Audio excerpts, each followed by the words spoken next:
Welcome back to a special 4th of July edition of the Comics Aficionados right here on Thinking Critical YouTube. Your Saturday morning delight is back. We're going to have a great time celebrating comic books, geek stuff, maybe talk a little bit about Supergirl, and certainly celebrating America. America. How you doing, Danny? Yeah, absolutely. How you doing, Danny? This is your first time on the channel. I'm excited. I woke up early, which I don't do on Saturdays, but I'm very excited. Thank you so much for having me. Woke up early. Aren't you in Missouri? Yeah. It's like 9 o'clock. Yeah, but this face doesn't wake up this way, okay? I'm a lady. I can't go on camera with the face I wake up with, sir. Oh. That's what part of offensive. Missouri are you from? I'm from Missouri as well. The yeah? northwest portion. Oh, I'm from the cool part. I'm from St. Louis. Oh, yeah, the shitty part. Yeah, I got you. Oh. Well, see, I'm the part part. I'm from. Yes, I'm from the North County part of St. Louis. So I will burn your house down if you say that again. Wow. Absolutely. Wicked Yeah. pissa. I thought St. Louis selfie broads were used to be tough. great. We used to go there to see the big arch, go see the Cardinals, all that Mhm. stuff. Oh, But- yeah, Cardinals Nation. Heck yeah. But yeah, St. Louis County, pretty nice. St. Louis City, not as much. Correct, but we will cut you. This That's is all true. good. I'm We're from very very the proud.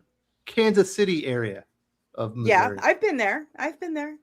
You got a great great theater.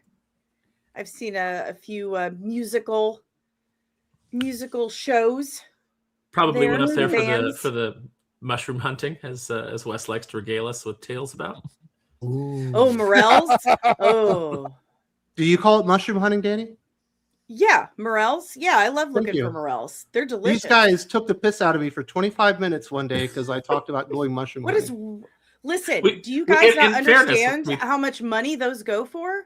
Mushroom picking. You ain't hunting jack shit. Mushroom picking. Yeah, in fairness, Danny, at first we thought it was a euphemism.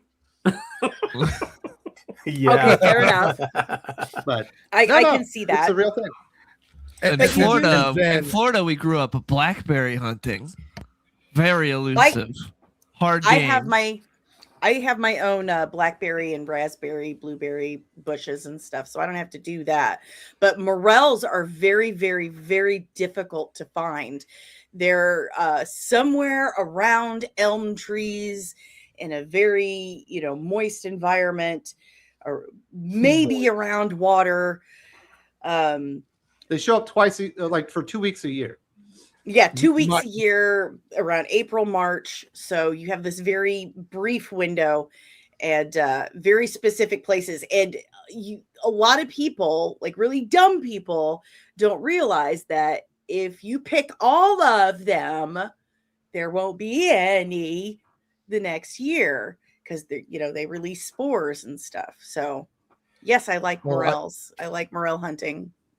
I think Ooh. our Mushroom hunting, objection good is more along the lines of the word hunting, Oh, yeah. mostly because it's hide and go seek. It is. And we don't call that hunting. Trust me, if It's you find have it. to go find those little bastards just once, you will call it hunting because it's a pain Well- in the ass. They're very hard to find. We thought what Tim Sheridan had Alan Scott doing down by the docks was technically called mushroom hunting. So we were very confused when Wes started talking about it. It happened. The first time it ever happened, it was really funny because it was right after. This is going to sound really funny, but it's funny because it's true. It was right after the second time I had my leg amputated, and I was sitting there with this new prosthetic, couldn't really walk very well, and my friend's telling me about it, and she's like, they kind of look like brains, and she's like, so they're hard to see because they're very well camouflaged in all the woodland debris and stuff. And I just kind of looked over and I said, like that? And she's like, yeah, whatever. And she looks over, she's like, oh my god, that's the biggest morel I've ever seen. And I found like just like that, we found 50 pounds worth of morels just in her backyard. And yeah, it's never been that easy since. The Lord was being very nice to me that season, and he's like, you get one. That's it, kid.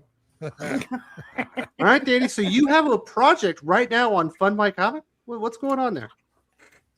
So, yes, it is my first comic, and it is adapted from a novel I wrote over 20 years ago, like almost 23 years ago. It's called Veiled Legacy, Book 1, Midwest Gothic. It's the first in what is anticipated to be a 10-book series, a 10-book arc. This first one is 42 pages long.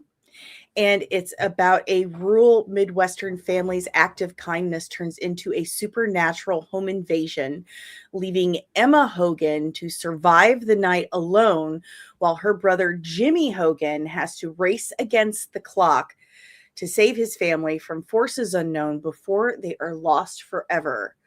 There is nonstop action, suspense. We're talking vampires, horror, gore, family drama, the absolute works. I love vampire stories. I really do. Is there any sex in So there? do I. Huh? No. No. No. That's No, the whole because that would subtext of seem- sex. It's It's vampires. Missouri, not Alabama. Come on, it's a family book. Oh. You want to talk? No, It no is- mushroom hunting in the book. No, I read the first issue. No, It is no. it is very good. It is not like I went in when I was asked, hey, do you want to give me some notes on this first issue? I was like, sure, absolutely. And I went in thinking like, okay, this is probably going to be like a Buffy the Vampire Slayer type of, character. And I was kind of like, that was what my expectation was. But I was really surprised by the direction of the book. I thought it was really a breath of fresh air. And there is a moment in there where, do you remember in Game of Thrones, you're kind of like, this is the main character. and then suddenly you're like, oh, I guess this isn't the main character. That was pretty much my reaction to it. There's some great surprises in there, and the way that the protagonist becomes the protagonist was really like shocking and interesting. So I highly recommend that people check it out. Well, very cool. And they have a little bit of time. The campaign's going to be open for a little bit longer, right? Yeah. We needed a little time because I need help with funding. And Evan, my artist, Evan Scale, who is incredible. And I mean, he's so talented. And it's like he knows exactly what I'm seeing in my brain and just pulls it right out. But he, one of the things that you run into, one of the problems when you have an incredibly talented artist is that they are in demand. And so he's been very busy the last few months, but he's finally had time freed up and, we're finally getting more pages going, but Evan needed more time and we need more funding. So we have time on the campaign, but I highly encourage everyone to check it out. We have some neat perks. Like even if you just put in $1, you get your name in the back of the book. $10 is a digital copy, $25 is a physical, and $50 you get your custom personalized autographed physical copy. And with each tier, it stacks. You get everything that comes with the previous tiers. So, and I also have a novella coming out, like a series of novellas coming out on Amazon Kindle on digital and physical that's in universe to the comic books, but it's a prequel. It takes place 2,500 years before Midwest Gothic, and it's about the events that took place that created the first vampire hunter, and the Brotherhood of Abraxas. So Very cool. There is a link in the video description if you're interested in supporting Danny and getting that book out. Sparrow, are you vacuuming? No, Is that code for you suck? What? No, it's like there's some vacuuming. Yeah, going I'm on, hearing right? that as well. yeah, I am too. okay, Who's maybe vacuuming? hang on. Close Let me your- go. Close your car window when you're at the In-N-Out, bro. Come on, man. Let me. I'm up in the mountains, so I don't think it's any vacuuming. But let me see what the noise is. Sparrow's up at the compound writing his manifesto. I Oh, I love vampire stories. I'm a big fan of books Me and too. the movies. But out of sheer curiosity and irony, and because I have to watch my girlfriend's movies here and there, she's making me watch Twilight, all 5 of them. Oh, And we're in the middle of them, so I'm trying to be fair. And It only gets kind. worse. It only gets worse, but it's like Mhm. I'm The first walking one's the into best one. them like, okay, this is a movie. It's got 3 acts. It's got an inciting incident, rising action, an act 2 nadir, and it's going upward from there. And it's like, Except, no, okay, it doesn't. No, somehow it. you're not thinking about this. No. correctly. No. Okay. Let And- me just clear the air. Uh-huh. My vampires are monsters. They follow the 3 F's. They fight, they feed, they fuck. yeah. Okay. So they are monsters. And how familiar are you guys with Vampire Hunter D? A little bit. I like A it. little Okay. bit. It was a while ago. That was good okay. stuff. Well, they're werewolves, how they transform, like their skin rips off and then they become the werewolves. My vampires are very similar. Their human form is just a disguise, pretty much. It's a kind of a shell, just to lure prey in. It's a predatory response. So when they do get that prey in, they transform. Their skin just rips off, and they turn into this absolutely twisted, corrupted looking thing. Just horrid, grotesque, gnarled fangs, long twisted claws, just gross. And they smell too. There's a rotted smell to them. So they Stop are describing me. I found Twilight just offensive on so many levels. I'm a huge vampire fan. I wrote One Foot in Darkness that came out. It published in 2006, but I wrote it like 2003, 2004. So when Twilight came out, I was like, what is this? Right. This is Oh, very good. It's like CW girl stuff. It's like Mhm. it really Yeah. is. But I'm not bagging on it. But it's like, as a vampire fan, I'm really interested in how the mythology gets reinvented for basically every property. Every vampire story seems to have its own rules, but based Mhm. on the original. So I'm like, there's this one scene where Bella's lying in bed with Edward, but you can see her reflection in the mirror. And I'm like, we really- it's I like, don't know why he's doing this, Doc. oh, I don't. Why are we talking about fucking Twilight? we have a vampire no, expert we're on done. right now. Yeah, so when you have a Well- vampire expert on, the last thing you get launched into a dissection of is Twilight. Why not? Listen, can- dude, you're well, making a I terrible can mistake. twist You're it. going to regret it when it's done, but I can hey, I had to do flip it, so you right should. back too. to Okay, mine. see, that's Wes's answer is perfect. I had to do it, so do you. Yeah. I can flip this it is- right back because mine does have a mythology, a very in-depth, well thought out mythology that I have been working on for an extremely long time, and I have put a lot of work into. And that's what part of the reason that the novellas are coming out, because the novellas are my iceberg. The novellas, they are a bottle. Like you don't need to read the novellas to understand the comic, and vice versa. But it's kind of like an added layer of fun, or like, lore Bible in a way. It's a way to understand the laws of the magic, and It gives you the supernatural. world building so that you have a deeper Yes. understanding of the comic.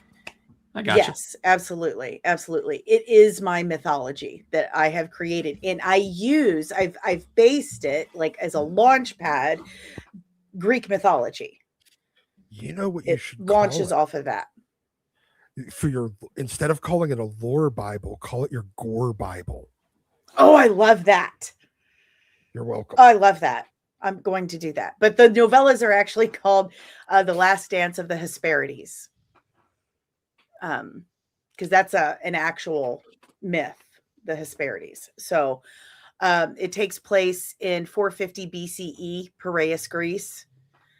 and it centers around this young man, this very wealthy, entitled, petulant young man by the name of Melis Ponticos. And he starts seeing and experiencing things and comes to the belief that he has been destined for something by the gods. So I don't want to Very spoil cool. No, anything you more. don't spoil too much of it, but no, it sounds like you have it. It's very, very well thought out. It's you have kind of like the whole. I think a lot of times when people go into stories like this, they're kind of figuring out as they go, and you kind of have it mostly mapped out, which is going to make for a more, I guess, well-rounded experience in reading the comics, and especially if you entirely the mapped novellas out. I have the entire map for this first series mapped out. I know exactly what I'm going to do for 2 more series, and the novellas, it's a 4 series for the novellas, like 4 books, 4-part series for the novellas. So right now, and I have all of it mapped out. So that's really the important thing when it comes to any when you have we've got a lot of writers in the audience and aspiring writers, and I always tell them that have your story completely mapped out as best as you can. You're gonna take those little detours along the way, but it's always best if you have you know where your story ends, so and you know where it begins, so you know how you're going to get there. And then once you're actually traveling along, you can take those little diversions, and maybe the story will change, but at least you started out with a solid idea. Dylan, is that how you do your videos? Do you know where you're going to end and where you're going to begin? Exactly, just like that. Definitely all mapped out. Because I've seen you, and you're very you plunge ahead quite nicely. There's not a lot of meandering in a Dylan video unless you're playing a game. Thank you. Sully, on the other hand. I was gonna say, in regards to the noise coming from Aaron's mic, someone said sometimes you just got to hit the long boxes with the leaf blower, and that made me laugh. Yeah, I'm sorry, I don't know what it is. There's no sound here. I think it's all just a mic problem. So, Sparrow, what are you up to this week? So I am up in the mountains of Washington to celebrate the 4th of July with my dad, to celebrate the 250th anniversary of America. So we're gonna, we're gonna have a good time. We're gonna grill some meats and just engage in the age-old tradition of grilling and barbecuing and smoking on Independence Day. So gonna have a good time. But I definitely wanted to be here, both because it is America's anniversary, and because Danny's here as our first time guest. So, thank you, Aaron. All right, and of course, I wanted to point and laugh at Supergirl. Not so much because I care, not so much because I care about the box office of a film, but because people are so invested in telling you, how you have to see it. Yeah, I know. Oh boy, did you go see it? That's not the point. You have to go see it, Chud. You need to be re-educated. You need to have empathy for people's trauma. I'm so sick of trauma. Learn the right empathy.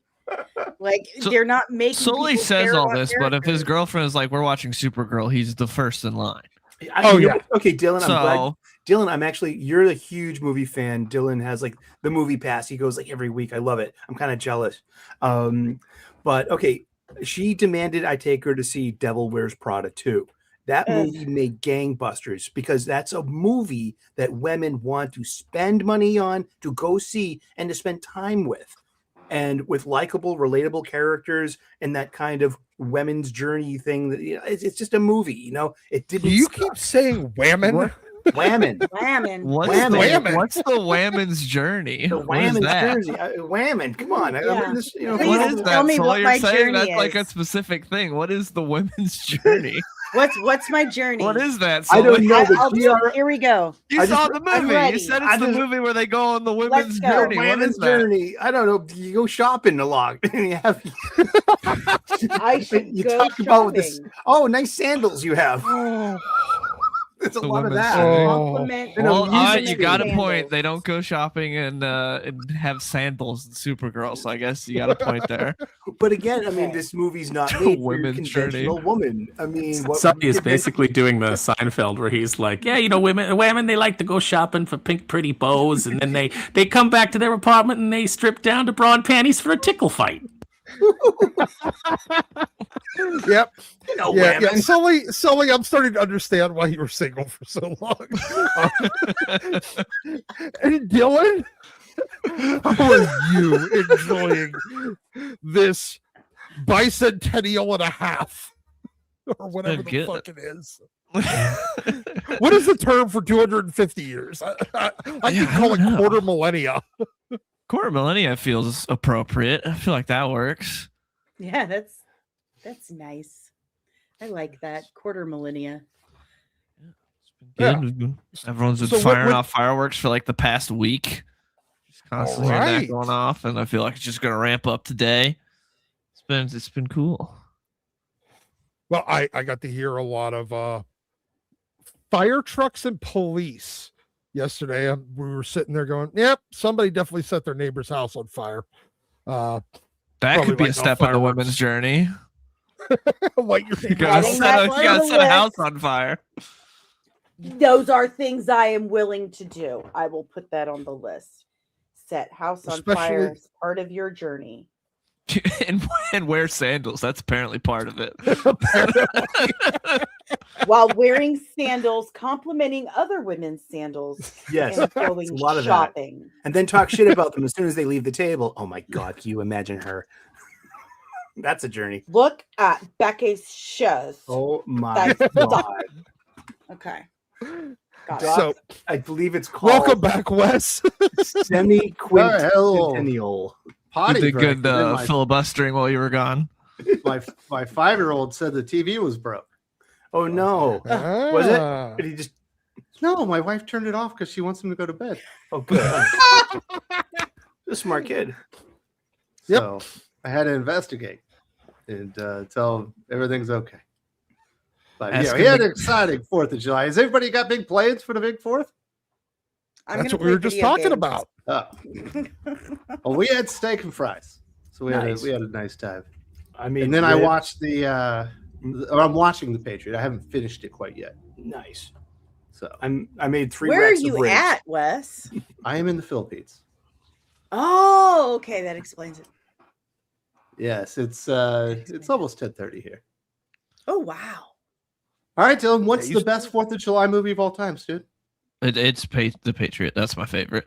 That's the best one. It's so over the top. It's great. It's Mel Gibson. It locks you in as soon as you have that skirmish in the woods with his sons at the top and he's taking everyone out. From then on, you're just locked into that movie. It's great. It is like 3 hours though, so He's it is bashing a in long a lot one, of but- heads with like a hammer. Yeah, yeah. Heath Yeah. Ledger's really good in that. It's a good movie. But Jaws is up there too. Jaws is a great 4th of July movie. You don't like Miracle? I like Miracle. Miracle's great. It's a really That good was one. that was one that my brother was obsessed with when we were kids. That was one like every day he'd watch. So I've seen Miracle a lot. It's been a long time since I've watched it, but he loved Miracle. No, I don't really Dylan, consider can it a you- 4th of July movie. Yeah, I But don't it's, either. It's but an American celebration, American exceptionalism movie. Feels like 4th of July to me. Dylan, can you not say Jaws because you say Barracuda, people are like, huh, what? But you start yelling shark, we got ourselves a full blown panic on the 4th of July. the funniest thing was they re-released it in IMAX last year, and I went to see it. And the part when they're underwater and the dead body floats through the hole in the boat, and this lady screamed like so loud, the last I've ever heard someone. And the theater is like, that's crazy. In 2025, people are still getting got by that. Dude, This lady just screamed. I was like, oh my goodness. it's a staple of the movie houses around here in Boston on July 4th because it takes place in Massachusetts, Amity Island. And everyone, the disembodied head floats out and Hooper freaks out. Everybody freaks out. And it's a classic jump scare. and it's predictable. You know it's gonna happen, but still, it's like you're in this crowded room of like you're in the cinema, you're in the movie theater, and everyone else is spooked, and you're spooked too. And it's a great feeling. That's a movie moment. Zach, You do wanna you hear consider something crazy? Independence Day more of a 4th of July movie than Miracle did? I actually do. I would say Independence Day is more of a 4th of July movie because it's actually I would set agree. around the 4th of July. Yeah. Like I can't. I love Miracle. Miracle is probably one of like my top 10 favorite movies. But I can't take a Winter Olympics movie as a 4th of July movie. It's just the wrong season. It's celebrating America. Yeah, but it's still not 4th of July. Oh, there you go. How about what is it? Sandlot? There's a 4th of July scene in there where they're playing baseball at night. The 4th Yeah, of July but scene in Shane. So you consider Shane then. Shane's a good movie. I don't really It's consider great. it 4th of July. That's a great But one. there's just a 4th of July considering scene the in there, so Very nice. So, Sully, were you were rooting on the USA in the soccer game? Heck yeah, who wasn't? You were Dude, wearing the bandana? yeah, we got the red card and we scored anyway. That means, like, for all the football illiterate out there, a red card is when you lose a play. It's a penalty. You lose a player for the rest of the match. You're a man down the entire time, the rest of the game. And we scored a goal. Well, it was on a free kick, but See, they need to put them in a penalty box. That's what a real sport does. Mm-hmm. Make them sit in the penalty box for 2 minutes. Think Then about they what get to you come did. back out.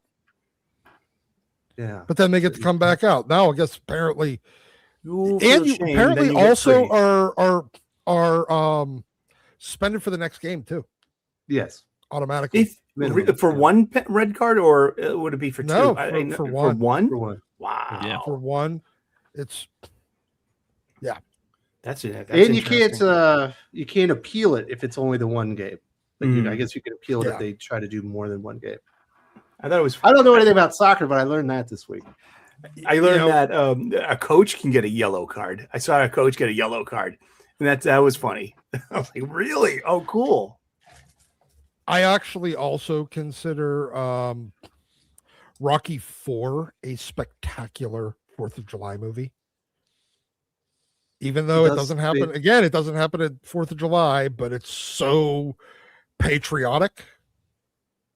Well, yeah, Rocky I don't know, defeats communism single-handedly. Exactly. Absolutely amazing. I don't know what's the verdict, Dylan. If Miracle's not a 4th of July movie, can Rocky IV be? I mean, a miracle could be. I'm just saying it's not one that I really think of when I think of 4th of July. Like, it's still, American exceptionalism and overcoming the odds and all that. So I feel like Miracle fit. It's just not one I really think of. I feel like you're just arguing what's the best Roland Emmerich movie when you're going, what's the best 4th of July movie? It's Independence Day or Patriot. But like some people are pointing out, now we got Top Gun Maverick. That's up there. That's a great 4th of July movie. It's a very good film. Live Free or Die Hard, surprisingly okay 4th of July movie. How about The Right Stuff, the original one? I love that movie. Come on, The Right Stuff, American That's really Exceptional. Good. I was That's a good- expecting you to say Yankee Doodle Dandy. To be honest, Ooh. let's see you like that one. So today's stream is sponsored by Unholy Nightmare 3. Aaron, obviously you have had a lot to do with this production, and Drew specifically wants me to highlight these alternate lyrics covers as well as the sketch. What's going on here, Aaron? Well, the lyrics cover that we did for the first 48 hours, that went crazy. That's so far our best-selling cover. People were really into it. So we've got a couple of variations here that Drew launched later into the campaign. We just crossed 10,000, which is incredible. It's the best campaign that we've had for Unholy Nightmare ever. So thank you to everybody who's spreading the word and everybody who backed the project. And so Drew keeps adding little things, including you can get this piece of original art from lyrics if you want to add that to your collection. Congratulations, 10,000 is a pretty big number. I know Drew is very, very excited. Drew and Aurelio both are like over the moon right now with the way the campaign's going, and we've still got a lot of time left, so we appreciate everybody checking it out. So what's the next stretch goal? I don't know. I haven't been on top of that. Drew has been the one taking care of that. So we've got some. I know that we unlocked some stickers that people wanted, a trading card that people were really excited about. So I know we've got some other exciting stuff ahead. Well, congratulations to Drew and Aurelio and certainly Aaron for all the success with Unholy Nightmare 3. Very, very cool covers from Lyrics. Obviously, she's done a lot of work for Marvel over the years. And you can get these. These are not limited to the first 48 hours, but they are variants of that initial cover, at least the black and white in the new version that's been colored. So very, very cool stuff. And there's something else I was going to say. It was going to be like really, really great. Sparrow, how many of the Before Doomface got out this week? Before I headed up here, we had 30 copies go out. So we had, it was really a matter of just making sure that everybody got back their address surveys and let us know that, they hadn't moved. We want to make sure that everything gets into people's hands. So, it should, as soon as I get back in town, it should pick up because a lot more people have turned those surveys back in. So if you guys haven't, if you're listening and you're like, oh my gosh, I haven't responded to the backer kit and I moved, get your address change in, please. Very nice. And Doc, on the last 4th of July movie, what about Team America World Police? People are talking about the song America, fuck yeah, Yeah, lick my butt and suck up my balls. All right, Doc's choking down a heater. What do you think, Sully? Is that a 4th of July movie? Yes, indubitably, absolutely, positively. It's so obviously it's supposed to be a parody, but I think it's absolutely hilarious. Oh, it is just so funny. I only tuned into it a couple of years ago because I just missed it the first time. So I caught up on. Loud, so he didn't go. The what? Everyone was. It was too loud. You're right. So you hadn't seen it until 2 years ago? About that, yeah. I just bought it sight unseen. A couple because I was like, I got the South Park movie. I needed to find Orgasmo. You busted my balls. Because I wanted to find Basketball and Orgasmo, and I love those movies. So I was like, if you ever seen Cannibal the musical, not so good, but it's a trauma movie, so trauma movies are intrinsically not that good. So at least that's on recipe. But I loved Orgasmo. I love Basketball. So I'm like, yeah, I missed Team America. Everyone seems to love it, and I'm like, oh wow, I missed this. This was really funny. I regret that. Basketball, very, very underrated as well. Mm-hmm. Yeah. Oh, I love Basketball. Orgasmo is just so funny. It really is. Kind of came true. For the people's deranged lunatic, DL says, hello to my Missouri sister from another mister. Hi, DL. So we got more Missouri people in here. There's nothing wrong with that. Best state in the union, as far as I'm concerned. Heck yeah. Hopefully you are enjoying the stream. We've got Jag Live. Lade says, so JSA is ending in October. Have liked the series. Now they need a new team book, deciding between the Legion of Superheroes or the new Avengers run. I don't think there's really a question there. That feels like the easiest decision of all time. Get the new Legion of Superheroes. Yeah, from the guy that's doing Superman. That's absolutely amazing. And G.I. Joe. Like, this is, Go with Williamson on Legion. I'm not thrilled with the Hayden Sherman design of those costumes. I'm just like, I'm with you. Yeah, not there with that. But hopefully, like, maybe they'll it's the Legion. They ditch their looks and they put on new uniforms during the So that'll Sherman's absolute Wonder Woman grew on me over time. Hopefully this one does too. Yeah. But it is sad seeing JSA go there, Dylan. It's been one of the better books at DC. Yeah, it's been pretty good. I like what Lemire's been doing there. Sad. But he's leaving Firestorm too. So yeah, but we knew Firestorm was limited from the get-go. We got more issues from that, so I was happy. Yeah. But JSA I didn't realize until this week was ending at 24. Yeah, but yeah, get Legion of Superheroes, dude. That's the easiest decision ever. It's going to be way better than the Marvel thing. Jack Hanna or Hanma, something like that. Does anyone here feel that Bo DeMeo, despite the reason he got released, unconfirmed, would be potentially good on an X-Men comic? I can actually speak on this one because Bo and I are friends. he would be amazing at it. Bo is very, very familiar with X-Men. He's been a huge, huge fan his whole life, and he would love to. And here in a couple weeks, we should be hearing something about what his future is going to hold. And there have been some comic ideas, not necessarily X-Men or Marvel, that he's been toying with. So, but he would be amazing, and he would love to.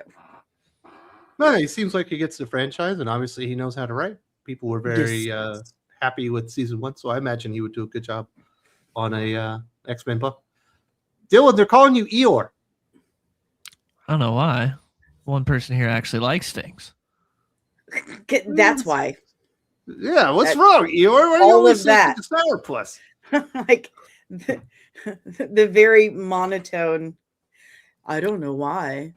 I'm the one who likes things. That's my favorite Pooh character. Aw. There's always Titter growing up, but now that I'm older, I relate to Eeyore. My ex used to say that Eeyore was a Marine because of the way he said hooray. Hoorah.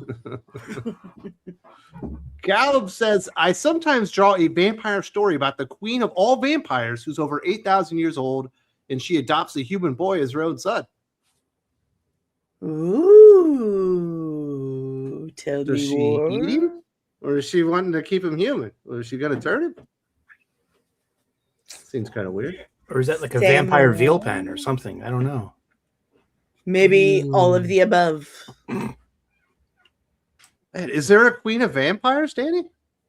There can be. I was obsessed with a book series written by Christopher Pike when I was young, like late middle school, early high school. It was called The Last Vampire. And she was kind of like the queen of vampires in a way, Akasha. Yakasha is what her name was. Really, really good stuff. I mean, it was like young adult type vampire stuff, but it was pretty brutal for young adult, I would say, but there can be. Do you subscribe to the theory that if you kill the original vampire or the one that turned somebody, that the person that was turned thus goes back to being human? I think it depends on the lore, not my lore, but for me, it can be kind of boring, but again, it really depends on the story entirely. But I like vampires. I want there to be more vampires. I want to keep the story going. Indiana says his queen is Selene. Selene? Oh, from Underworld? Yes. She's pretty great. Yeah, she was. Hell yeah, it is. Oh, And best that's superhero a landing of all female- time. That's a female-led movie. I thought that we all hated female-led movies. I thought we were all a bunch of chuds and we didn't want to go see those or see a bunch of really bad Resident Evil films because Mila Jovovich kicked ass. Aaron, I thought I had internalized misogyny. A lot of that going around, I hear. No. I have been assured that we don't watch these movies. Yeah. I've been Jed told I Live hate says- myself. Oh, sorry. I said I just been told I hate myself. Probably not. Weird. Jack Live says no character in The Devil Wears Prada 2 was good. The only person I know that's seen this film This is in So reference to when seen you it. were gone, Sully, Wes, because Sully was saying that they were good. He was talking about why The Devil Wears Prada 2 succeeded, and he's saying it was good and there were good characters and that there was a woman's chicks. journey. And then he couldn't explain what a woman's journey was. Can you Like first of all, journey. Dylan, is can she you going to define make what a a can you sandwich? define what a whammon is? As a woman, as the only woman on this panel, I would like to say that There's some people not on cam here. You're being very assumptive there. Like you're making some assumptions there. Crowley's definitely Dylan. female adjacent. Dylan got excited for a second. Did everyone hear that? His tone got a little more, Peppy. upward inflection. Yeah. I've seen The Devil Wears Prada too, and as a woman, This sequel was completely pointless. It did not need to be made whatsoever. It was boring as hell. I enjoyed the first one as a woman, and the second one I was like, why did we make this?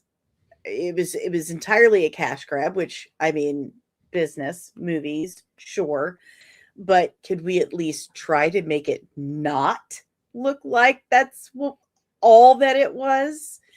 I mean, just for funsies, maybe a little. It was fuck it. Yeah. Maybe Sully got the same enjoyment I did out of seeing Super Mario Galaxy. My kids enjoyed it so much that I enjoyed it through them, even though it's a bad movie. Maybe Sully's old lady enjoyed it so much that he vicariously enjoyed the film through her. And you know what? I'll contend you here, Jeg. I'll say that Kenneth Branagh's character was really good. The man in the movie. Yeah, he was the man in the movie. Exactly. That's a good bit. That's Good. Meryl Streep. He was Meryl Streep's husband. He had a great character. It's like when you watch wonderful Ghostbusters job as 2016 man and the in only movie. thing good about it is fucking Chris Hemsworth. Yeah. He did a spectacular job as man in movie. Gallup says, I know directors have their own style, but Gunn, why is he obsessed with those fishbowl close-ups and thinking people screaming is funny like Hot Girl? Oh, I could not stand that. That drove me crazy. Like, why is she screeching like that? Her Make screaming it stop. was very annoying, but I don't think he thinks the screaming's funny. I don't think that's one of the things I don't think he put in there thinking it was funny.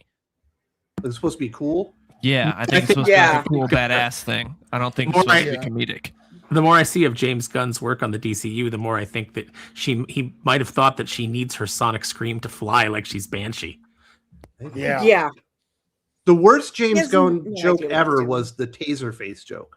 Yeah, because he kept going at it, thinking it was Like the 7 funniest thing times. ever. Yeah, that was bad. And there's in like the first 15-20 minutes of Guardians 2, there's a lot of jokes that don't land, like a lot. Yeah, that one was rough. But I don't know. I haven't noticed. Like, is there always close-ups on fishbowls? No, but it's No, when he no. started working with the cinematographer that he started with in like the Suicide Squad and Superman. That guy uses more of that style, so you'll see it more in those movies. And I think he used them on Guardians 3 as well. Yeah, because you had that one with Rocket Raccoon where his face, it was all like fishbowl close up as he was flying through the fucking space Portals. gates and everything.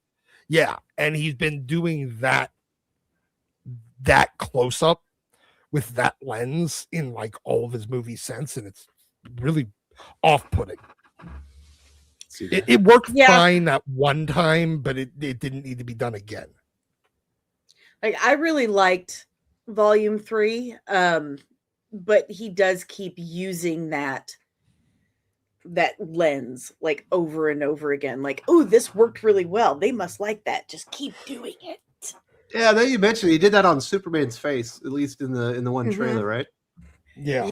And he's like, that was not supposed to be. Sorry, that was not supposed to be. Sorry. Like, yeah, sure, buddy. Yeah, that's what that. Yeah, okay.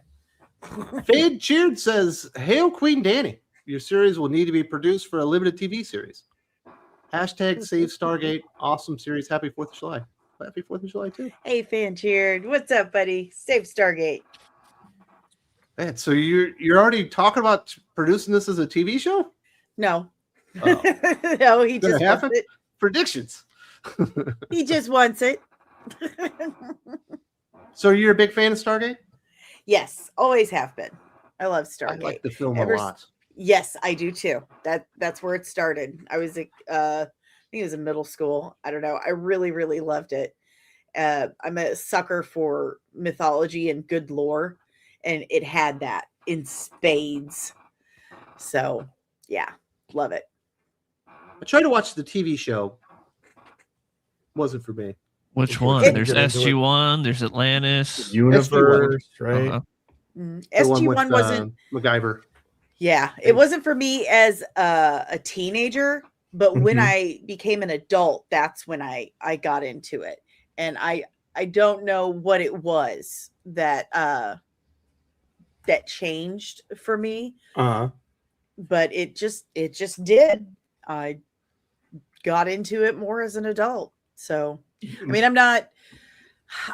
I consider myself more of a non-denominational nerd. I just kind of like everything. Right. So my favorite Stargate show was Stargate Accounts Payable, when T. Alka was like, Daniel Johnson, you need to have original receipts every time, please. No. Fan Sheard says, Danny, your novella better than The Brotherhood that Tosca Musk, Elon Sis with Mamma Mia selected and are producing has a Passion Flicks. oh, yay, thank you. Don't know what that means. I have no idea what any of those words mean. Well, apparently Elon's sister wrote something called The Brotherhood that's being produced as a series on Passion Flicks. There's something called Passion Flicks. What the hell is Passion Flicks? It sounds Something like for rated ladies. R, like Probably rated somewhere R I could Hallmark. find Virgin River and Sullivan's Crossing. I can tell you that. Love that stuff. It very, very much sounds like it's Lifetime television, but for even more cheesy, Imagine this, soap like, opera-esque. Like, here's my streaming elevator shows. pitch: Cinemax After Dark meets Hallmark. Pick up the Kind phone. of sounds like it, doesn't it? Tori Spelling in A Christmas Wonder. She was actually in a movie called Mother May I Sleep with Danger. Which I think is one of the Oh greatest my films. gosh. Oh, Sean that's Sutton so- says, freedom isn't free, Wes. It's a hefty effing fee. Well, I agree. And definitely shout out to all my fellow vets and active duty out there. Really appreciate all your service to the country, and hopefully you're having a wonderful time enjoying your 4th of July. You earned it. So, very cool. I remember doing 4th of July in Afghanistan, and Oof. we didn't have to eat the crappy, like, boiled taco stuff. They actually, like, grilled hot dogs and burgers and stuff, and we had some pizza. Oh, nice. It was a good day. I think one of the 3 You're- decent meals I had in that damn country. Man, we Yeah.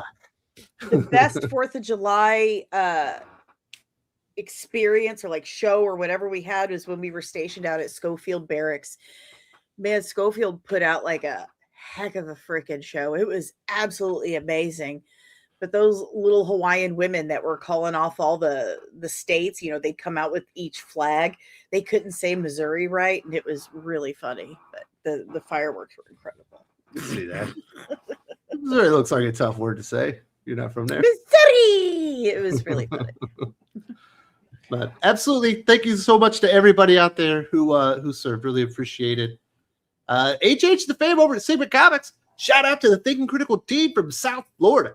Time to rest and celebrate this great country. Go back Unholy Nightmare 3. Then go get Calico Unwanted Men. Available now. Support indie comics and this great show. Well, thank you very much. Definitely head over to the website. Get you a copy of Calico Unwanted Men. Get the manga if it's available already. And definitely back Unholy Nightmare number 3. It's been a great week. And then go over to Fun White Comic and back Danny's book as well. Yeah, get Veiled Legacy. Absolutely. And hopefully you are enjoying your day, HH, in Florida and enjoying a nice 4th of July. Get to see some fireworks, get some good barbecue. Good Wait, so HH is actually taking a day off? I think he is. He's taking a weekend my off. I think he God. takes about 4 of them off a year. Watch out for crocodiles. You're in Florida. Gallup says, I'll send you some pics, Danny, on Instagram. Nice. Vampire pics? Ooh. Yeah, vampire, his 8,000-year-old vampire queen that's adopting. a Okay, boy. see, normally when guys say they're going to send me pics on Instagram, I have to get very worried. Wait a second. You Yeah. send it to my Gallup's attorney nothing first. like Sully. It's like mushroom See- hunting. Yeah. Except for the mushrooms come to you. Hey, we got a mushroom hunt in Boston here, seriously, but instead of mushrooms, we use donuts, and we call it a Dunkin's run. Like, what are you having? I want a chocolate glaze and a large regular, 3 Splendids, please. Splendid's not good for you. No, it's not. No. No. It's like you might as well be doing heroin, you know what I mean? Jeez. Federico Della Casa in Italy. The Gunn Waititi comedy has been annoying. Once it was okay, twice you're not. You're not 1, 2. I'm out. Like that comedy. Twice if you're not 12. Yeah, you find it a modern X-Men comic today. Happy 4th of July. Yeah, he's not wrong. The Gunn comedy, which was very effective in Guardians of the Galaxy, but has kind of overtaken not just the MCU, but just a lot of different franchises. It's very annoying. Yeah, and Taika Waititi is just the exact same, but somehow more annoying. Yeah, it's even more. It's way worse. But that's why they bring in guys like Cody Ziegler into the comic books to get some of that James Gunn, Taika Waititi comedy in there. You're like, okay, I guess he'll ruin the comic books too. They went and hired all those guys from that show. At least both Taika Waititi and James Gunn at one point have produced something good. I can't say the same for Cody Ziegler. Yeah. No. Where the Wilder People is a very funny movie from Taika Waititi. But his store stuff was awesome. His What We Do in the Shadows is hilarious. Yeah, it's fantastic. And the show is really great too. I've heard that. I need to watch it. Is it a gentleman situation where the movie's like really great and the show's just merely good? No, so with the show, I would say it takes a couple of episodes to kind of find its feet, but it's completely different characters. Although the characters in the movie do occasionally cross over and make some cameo appearances, but the show follows a different group of vampires, and they have different personalities. And first of all, Matt Berry is one of them, and he's always good. But you end up really liking everybody else that's part of the cast as well. And then they introduce a psychic vampire who just drains the life out of people, and he's quite fun. It's sorry, I was trying to make sure that my Instagram was good to go. Yes, What We Do in the Shadows is one of the best things ever. Matt Berry's phenomenal. Colin Robinson is who he's talking about, the psychic vampire. Colin Robinson is like a joke in my household. Like if we run into somebody who just drains our energy, we're like, that's Colin Robinson. Like that person is a Colin Robinson entirely. That show was phenomenal. The movie was great. The show was better. And they even had another little known series that was spun off from the movie called Wellington PD, about these cops who went around, very inept cops from the movie, that went around Wellington, New Zealand, investigating supernatural, super normal cases and stuff. And it was just freaking hilarious. I highly recommend both the movie and the series. There's talks that they're going to do a sequel, and I really hope they don't, because Taika is just not been, good. Yeah. Sometimes Lately. people can't have it. No. So Dylan, you're a big G.I. Joe fan. Yep. And I shouldn't bring this up now, but I'm going to. Did you read the Danny McBride interview in GQ? No, I didn't. I watched he was on I watched the clip when he was on Happy Sad Confused. I didn't read the GQ interview. It's great. He's talking about the development of his G.I. Joe script and like what G.I. Joe means to him. And he's like, see, the thing is, it's all about camaraderie and everybody's got like their role. There's a guy that fucking skis. There's another guy that swims. I was on the ground laughing about the ski thing, dude. Dude, well, I figured he was going to be good when in the Happy Sad Confused interview, how he talked about how he got to write the G.I. Joe movie, because he said he went to Paramount and pitched a Dreadnoughts movie. And I was like, oh, well, that's how. Now you got a guy that actually likes G.I. Joe, because he's like, I love the Dreadnoughts. He's like, I went and I pitched that to Paramount, and they're like, well, we kind of got to get G.I. Joe established before we do anything with Dreadnoughts. Do you want to write a G.I. Joe movie? And that's how I went. And then him saying that it's going to be like a suspense action movie and not a comedy. And I'm like, yes, because I like Danny McBride. He's hilarious. But I was like, I don't know how he'd be for G.I. Joe. But after hearing him on that interview, it's like, okay, he actually is into G.I. Joe and he knows what he's talking about. So I'm excited now. you Can't read wait. the GQ interview, like you can hear his voice as the lines are happening, and it just makes it so much more enjoyable. He's great. It's like, this is gonna be fantastic. I Oh, can't man. wait. And he was what's the is it this is the end Yes. where he plays himself? Man, Yes. he like stole the He's show. so good. And eats all their supplies and like I love when he as just soon as he poured wakes bottled up, he water on just himself. Yeah, I call him Channing Tate. Yum. He single-handedly made me like Channing Tatum because I was like, you know Yeah. what? It's Yeah. like Channing Tatum is like got a sense of humor about himself, and that made me like him. Up until then, I was really indifferent. But yeah, no, Danny McBride is great in Hot Rod. Like there's a looting scene where they're talking about how like that really came out of nowhere. You pan over to Danny and he's holding the TV and he's like, when stuff like that goes down, you just gotta get out of there and hope everybody's safe. like, I had a lot of green tea today. Making the demons come out of me. I go to church on Sunday.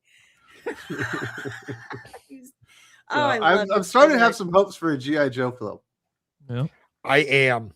I actually do have. See, now, granted, I still loved G.I. Joe Retaliation. Like, I would.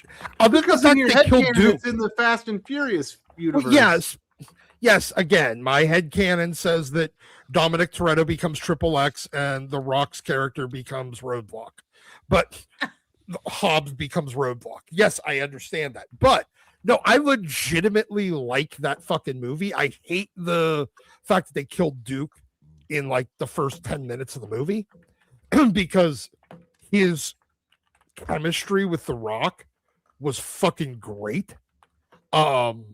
And he's a better Duke in those 10 minutes than he is in the entirety of Rise of Cobra. Exactly. He's a better Duke in 10 minutes than he is in all of Cobra. But you know, I legitimately love a lot, like the mountain climbing ninjas part is the most G.I. Joe shit I have ever seen in a movie. And I'm like, fuck yes. And especially cool. Even like the view from Cobra Commander's perspective, where they're like, oh, we have this equipment over here, the high-speed Sentry. We're calling it Hiss. I'm like, yes, I love it. They did not shy away from what they are. I just wish we would have had more Zartan, more Dreadnoks, and honestly, more Cobra Commander.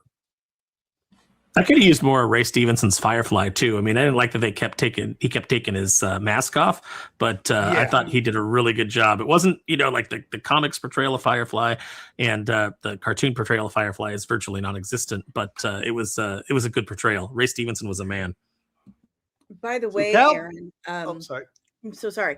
By the way, Aaron, I have some comics I want to send you. I have a bunch of old G.I. Joe comics. Oh, hell yeah. I'm down. And Cal was saying, Danny, that on Instagram, it's not letting him send you pics. Which Instagram account are you sending? Are you doing comics and with 2 underscores? Because it should be letting you do that. Let you guys work that one out. We've also got Fade Cheered. LL. No, Passion Flicks is a cheesy channel. Books, not Tosca's. Point being, Queen Daddy, your series. Support Daddy. Cameo Shopping Store. Happy 4th. I need to talk to all my subscribers about how you guys are so willing to give all these supers to other channels when I'm on them. But when we do my live shows, radio silence on the supers. That sucks. Appreciate the support and definitely be looking out for Danny's novels. And hopefully they'll be on Passion Flicks someday. Yeah. Probably not. Yeah, probably not. But maybe Caro and I will produce our own. Galb says, do you think James Gunn knew casting his wife would make her living meme, but an incompetent one? No. Oh. I think he's so like in his own head, just thinks he's so freaking great that he's just self-unaware. He's a Michael Scott. Just I thought his wife was fine in Peacemaker season 1. She's- She was probably one of the better in parts. season 1 she was fine. In Guardians Volume 3 she was fine. But in season 2, I want to just light a match to everything that didn't involve Eagly, Michael Rooker, or Tim Meadows. Like those 2 or 3 episodes were great. Everything else, light a match. Yeah, I thought she was dead at the end of Peacemaker season 1, though. For some reason. I don't really have any problem with James Gunn's wife. I mean, she's easy on the eyes. I think that she does well in the I liked her as Harcourt in the first season. I thought she did a good job. I think it's just people start to get resentful when they're like, "Oh, you're just putting your wife in everything," and et cetera, et cetera. And Rob Zombie with his wife. Yeah, it's like, listen, Rob. It's like when people are like telling you. It's like, oh look, my kid that doesn't even walk yet, they did the most adorable thing, and you're like, yeah, I don't care. It's like not everybody is like, look, so now you're anti-children? No, I'm just like when people are like, oh, my kid did the most profound thing, and you're like, no, he's shitting himself right now. It's not really that big a deal. Nobody's as delighted as you are. Please just understand that. I'm sorry, that was just incredibly relatable. As a mom, I've seen so many. People do with their dogs too. Like people that are childless, they'll be like tell you this long story about their little like miniature poodle, Jesus, and you're like, oh god, it's like yes, no, he's such a wise soul. He's a sage, and you're like, he's eating out of the cat box. I don't think he's that wise.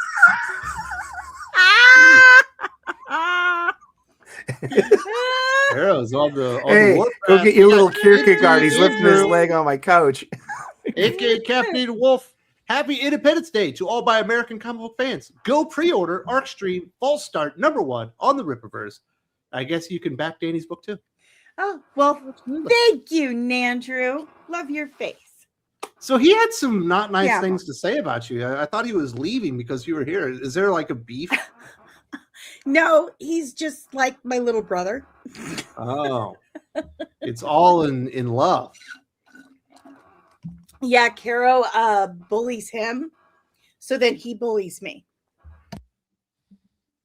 Wow. But it's all obvious stuff. I'm short. You're short? Yeah. I'm very short. Very nice. Well, happy Independence Day, everybody. Go support Arcstream and Fall Start on Rippaverse. Cal Wyatt, do you think if Brie Larson wasn't put on a pedestal and they copied Wonder Woman movie and Alita Battle Angel, would female leads be better? No. That's not. It doesn't have anything to do with it. Yeah, it has everything to do with the fact that they're just shitty movies. Yeah. Yeah. Wonder Woman is a pretty darn good film, or at least it's 2/3 of a really darn good film. There are a few parts I liked it better when it was Captain America: First Avenger. But look, if you're going to steal a movie, is steal that a good one. Steve Rogers is easier on the eyes for you, Doc? Possibly. Well, I like the World War II setting better than the World War I setting. More airplanes. But no, I mean, look, I also liked the Black Panther movie. I liked it better when I watched it as Thor. But it's because it's the exact same fucking movie. I thought it was Lion King, to be honest. Well, it's also the Lion King, but yes. But it was Thor. But Thor was just the Lion King. So, no, I mean, like, look, I've already seen most of these movies. Wonder Woman was great. They stole a good movie. But Catwoman sucked because they tried to create a terrible movie. Same with Wonder Woman 1984. It was fucking awful. The problem is with Wonder Woman and Battle Angel Legion, I think they were just trying to do really good adaptations of the characters and get the essence out there. But I think with a lot of these other projects, and maybe I'm wrong and I'm just seeing things, I don't think they want the movies to stand on their own. I think they're meant to be vehicles for something bigger. So then you can't just go out there and get like a great director. You have to get somebody that wants to incorporate that into it. And I think the movie and the character gets overtaken because it has to mean something more in theory, because it's a female-led action movie or something like that. It's not allowed to just be an action movie. You know what I mean? With some Yeah, of them, yes, but then some are just plain bad movies, like Doc brought up with Catwoman, and same with Supergirl. Like, if you haven't seen it, it's not like some like feminist propaganda movie. It's just a bad movie. Like, it's not like trying to, as much as they're trying to say things in like marketing or in interviews. If you watch the movie, there's nothing like crazy like that. It's just a bad movie. Well, maybe that's because they felt obligated to hire Anna Nagara, who'd never written a movie, really.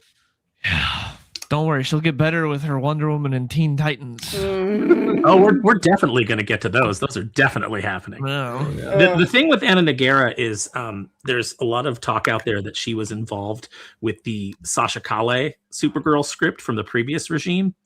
And then that got canned. So depending on how the contracts were set up, like she may have had to get like a producer credit or something on the new Supergirl film. I mean, who knows? The Hollywood snakes, are really like entwined. So it may have been one of those things where it's like it was impossible to extricate her from the project.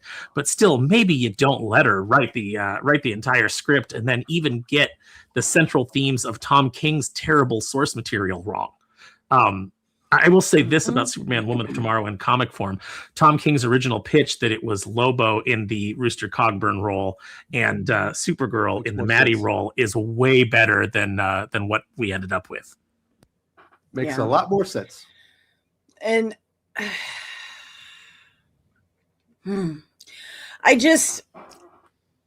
hate the position that, sorry, I just knocked my Gatorade over. That's okay.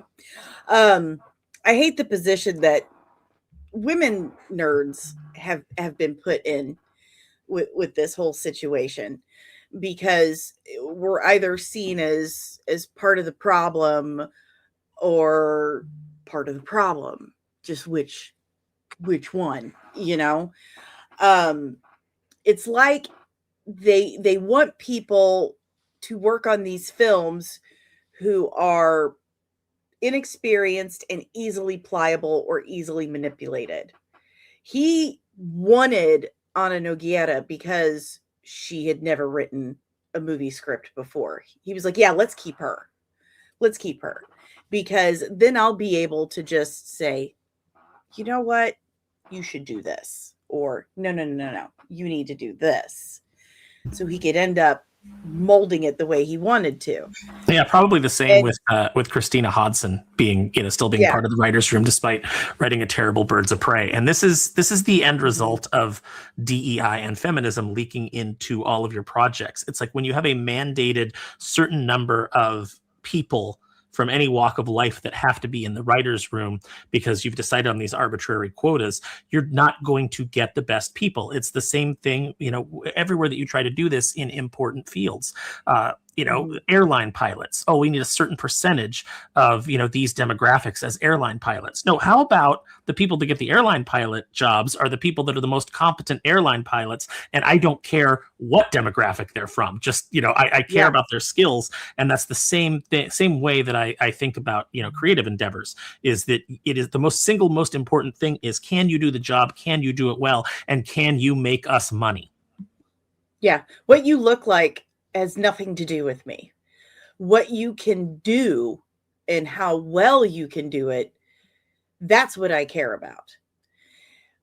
But I truly believe that she was chosen for this because she was easily pliable. And then, like, I had written an article somewhat along these lines immediately after Supergirl came out, right after I saw it. And yesterday, what did we start seeing? Yesterday, the day before, what did we start seeing? Craig Gillespie says that James Gunn basically just came in and took over. He's like, nope, this isn't right. Nope. This isn't me enough. It needs to be more me. They clashed over creative differences, and especially in post-production, brought in his editor and just took over. So It's not that we're upset that they have women working on projects. We're upset that they have the wrong, unqualified women working on projects. And it makes it very difficult for women who are qualified and want to work in the industry to get to work in the industry, because then it starts to look like we all just can't do our fucking jobs. Yep. Calvin, you got a follow up that you just posted, but I'm not going to be able to put that one on screen. That one goes a little bit too far, but pretty funny. I'm probably not going to do that one. Fan cheered, Danny. I got some money coming to you. 100%. Your series franchise worthy. Thank you. Thank you. So you have to wait for the next live stream. But thanks to everybody who supported the channel. We've already been talking about it, but I guess we could talk about the Supergirl box office bomb and what's happening here. Originally, it was going to make 65 million, and 55, and down to 40, and it ended up doing like 37.1. And after the first weekend, they said it's going to do 210 million worldwide. They've readjusted that down to like less than 170. And I think the bomb has gotten much bigger than a lot of people anticipated. Things are not going well. And I fears, Sully, that James Gunn has a Supergirl problem and just has a DCU problem. Yeah. And seriously, I'm going to just real quickly go back to my point about Devil Wears Prada 2. It made a bunch of fucking money. All right. And it had a built-in audience of women who wanted to see a women's movie. All right. Where was this audience? Where was this 81 million votes? Where was this women's audience for Supergirl? Why didn't they show up? Why is it the chuds, incels, man's fault, that this movie is tanking? Where were the women's? They showed up for Devil Wears Prada 2, but they did not show up for Supergirl. I'm going to answer real clear for all of Hollywood. Most women don't give a fuck about this stuff. They like to see the things that they like to see. Guys want big explosion fests. Girls want romance stories and comedy and love. Not all, but that's the majority. And for the same reason, these movies will keep tanking with women for the exact same reason that trying to make Michael Bay do fucking Lifetime movies would be a giant flop for Lifetime. Men will go watch it. They're not going to like it. The end.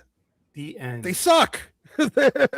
These people suck at their jobs, and they keep wanting to create an audience that doesn't exist because they want it to exist. Yeah, they don't. This is something I was talking about the other day, that it's like they don't want to acknowledge the fact that superheroes, comic book movies, sci-fi, action, those are masculine genres.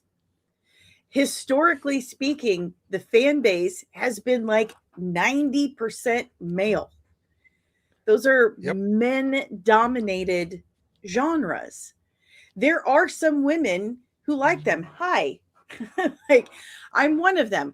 I prefer masculine genres, but I have no illusions about that. I know that it's a masculine genre and that I just happen to be a woman who prefers a masculine genre.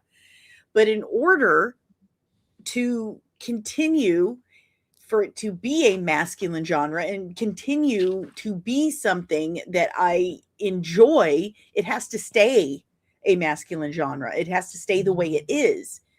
Just because it has a main character that is a woman, it doesn't change the genre. It doesn't change how you write it. And I think it's not rocket surgery. How are they not? Well, how did they knew? I honestly think they do know better. What they're doing is it's the baked-in feminism of 30 years of political correctness in colleges. I mean, they don't hire script writers; they hire, college-educated people with the right pedigree. And I think a lot of this has to do with, going back to Brie Larson, what Callum said, going back to Rachel Zegler, and now with Millie Alcock. Likability goes a long way with movies and with movie stars, and especially with the lead character. Now, none of those lead characters had any kind of likability on this prima facie surface of your trailers, and then comes your red carpet stuff where you double down on the unlikability. And I think the unlikability stuff, it comes from feminism, honestly, because a man doesn't have to be liked to be respected. He doesn't have to be liked or likable to be respected. And I think that's something that feminism is trying to put across. Girl, you don't have to be liked to be respected, to have like your agency and your suffering or your trauma, respected or anything. And it's just like, you're missing the point on purpose, because you don't want to admit that being likable sells tickets. You want to really advance your kind of vision of what culture should be. You have to re-educate the men out there through their own culture by subverting it. Like it's all that they know better, and they could be making what the general audience really wants. But that's a conscious choice that they do. No, you're absolutely right, Sully. You're right. It's the idea of replacement. It's the fact that you are, instead of writing a good female character, what you were doing is you were adhering to this idea that men and women are interchangeable, and therefore, you can just take a female character and make her the man in a male-centered genre, and we're all supposed to accept that. But the fact of the matter is, our brains reject it. Whether we want to accept it or not, our brains automatically reject it because it doesn't feel real. It doesn't feel right. And you make the women inherently unlikable. You could have made Captain Marvel very charming. Brie Larson can play charming if you direct her, in that way. But if you tell her to be a hard ball buster, that's what she's going to be in the film. So like she takes a lot of heat for it, but a lot of the times you have to blame it on these directors. The director of that film was directing her to act that way. But if she would have come across the way she does on the carpet when she was promoting the Mario movie, where she's really excited, and you can be a strong woman that is also very likable. You can be a strong man. Don't try to put women into the role of men where the guy's like really stoic, and you don't know if you like him, but you're going to kind of go with him and see where this ends up. It doesn't play the same way with women. It just doesn't, because they're not interchangeable. And in this male-dominated genre, I hate to tell you this, but the thing that men like about women the most is that they're not men. So if you want to appeal to men, you have to present your female characters that way, in a way that they will like. Much like if you want to appeal to women, you have to give them what they like, and that's why Barbie did so well. That's why The Devil Wears Prada made so well, is because you took things that women are inherently interested in and you gave them a story based in that. What we find out every time they try to do a female-centric superhero movie, it's still men that show up more, substantially more, because women are just less interested in the genre. There's less women interested. It's not to say there's none. Obviously, 40% of the audience was women for Supergirl. Were they there with their boyfriends? Were they there with their husbands? Maybe, maybe, probably a lot of them were. Yeah. But how many showed up on their own, of their own volition? The only type of woman that you attract to these films by making a ball buster, man-hating female character is the Rachel Leishmans of the world. And thankfully, there aren't enough Rachel Leishmans to make up a demographic that will make your movie successful. So stop trying to re-educate us with film. Just give us what we want. Yes. They keep pushing. Yeah, they keep pushing this idea that men and women are exactly the same. You said it, interchangeable. The thing they should be, or if they're trying to push anything, it should be, we are no better than the other. We are different. Our brains are different. Our bodies are different. Our bones, our muscles, it's all different. It's no better than one another. We need one another like puzzle pieces. We complete one another. We make each other better. We're no better than one another, but we are very different. And trying to push this idea that we are exactly the same is madness. And it's just pissing people off completely. Like, women nerds we love seeing hot dudes in tights just as much as guy nerds like seeing hot chicks in tights. Okay. We miss that stuff, and we love our lady superheroes just the way they were written in the comics. I love Supergirl the way she is. Supergirl is sweet. She is sweet. She is compassionate. She is kind. Yes. She is a mess. She's a klutz, and she can be rash and make decisions too quickly and make a mistake. Yeah, but like the Red Lantern storyline that she had, like that was amazing. That was a really good take on Kara Zor-El. Did something with all the anger and frustration she had inside, and no one's denying that character had a traumatic past of seeing like her planet blow up. I mean, is Argo City still out there floating in space in a bubble too? I don't know. That's a good question. But the whole point. Listen, it comes down to what people want and what people want in their fiction.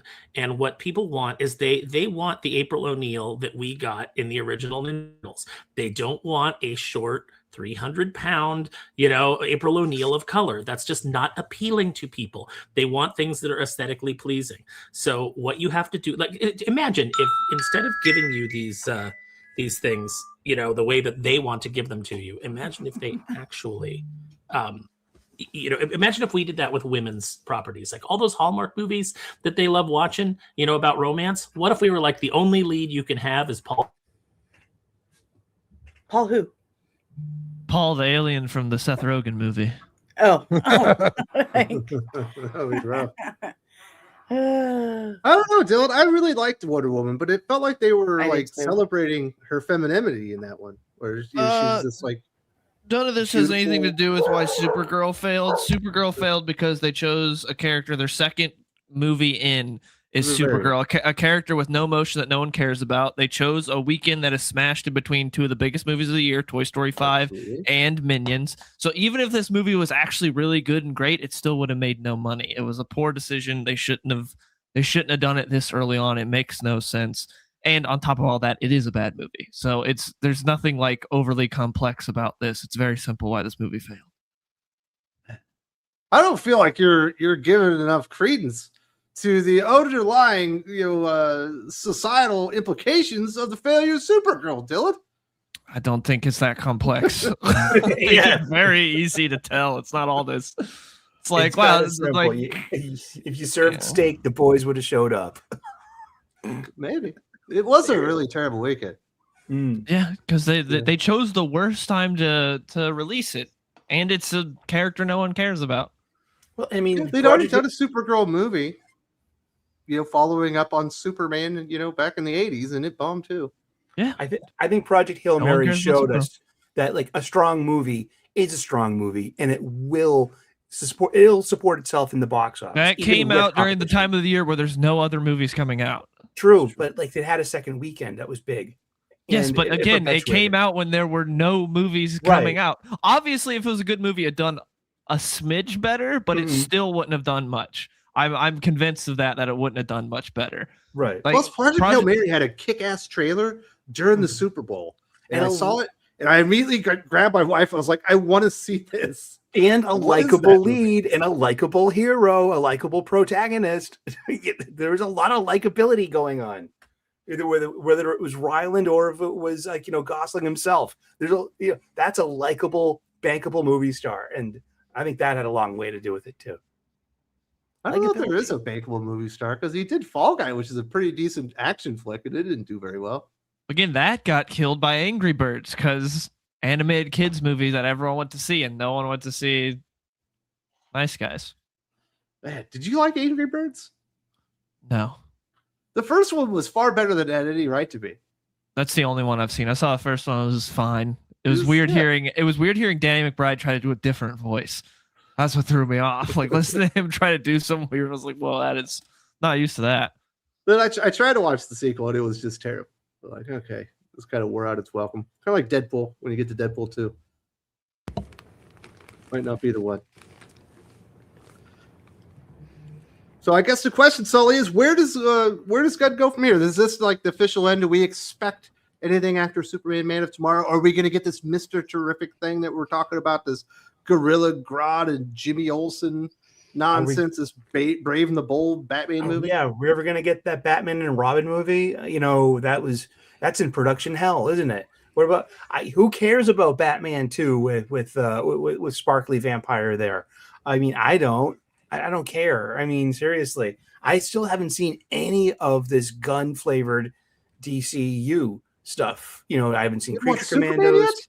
I was supposed to. I didn't get to it. It was a busy week. Creature Commandos is terrible. Don't watch it. Exactly. Yeah, didn't have good buzz. And Superman. Why don't they just put the Batman into the DCU, Dill? Because Matt Reeves doesn't want to be there. That's why Matt Reeves wants his own corner, and he doesn't want to be touched by Gunn. He doesn't want to have anything to do with that. Yeah. Yeah. And I think that was part of like the allure when WB got him on to do his Batman movie, was like, hey, we'll let you do your own thing. You don't have to like be part of a bigger universe or anything. And so then when Gunn came in, they kept that, and it's separate. Yeah.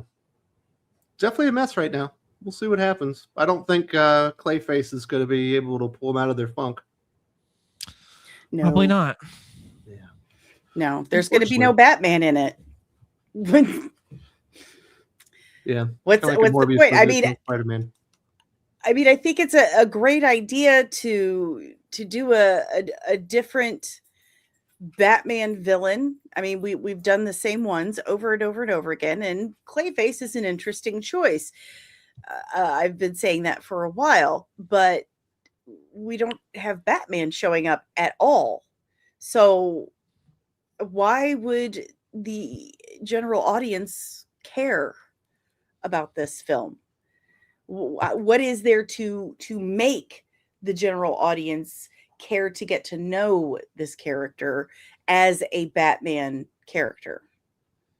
It's going to be sold as a straight horror film, I guess, like a body horror type thing. Yeah. Let's hear for the peeps. Calb says they don't know what a woman is. They probably figure it out, right? You look under the tail. The fair sex, right? Tail. Look under the tail. Wait a second. Oh, okay. Are you talking about the Cats movie? Wasn't that thing awful? Oh my God. I don't want to. Recently had to relive that. Fade Cheered says, feature Danny in her works weekly and we'll join your channel. 100%. Wow. Okay. Well, sounds like Danny didn't enjoy waking up so early on a Saturday morning, but you can see him get in here some more.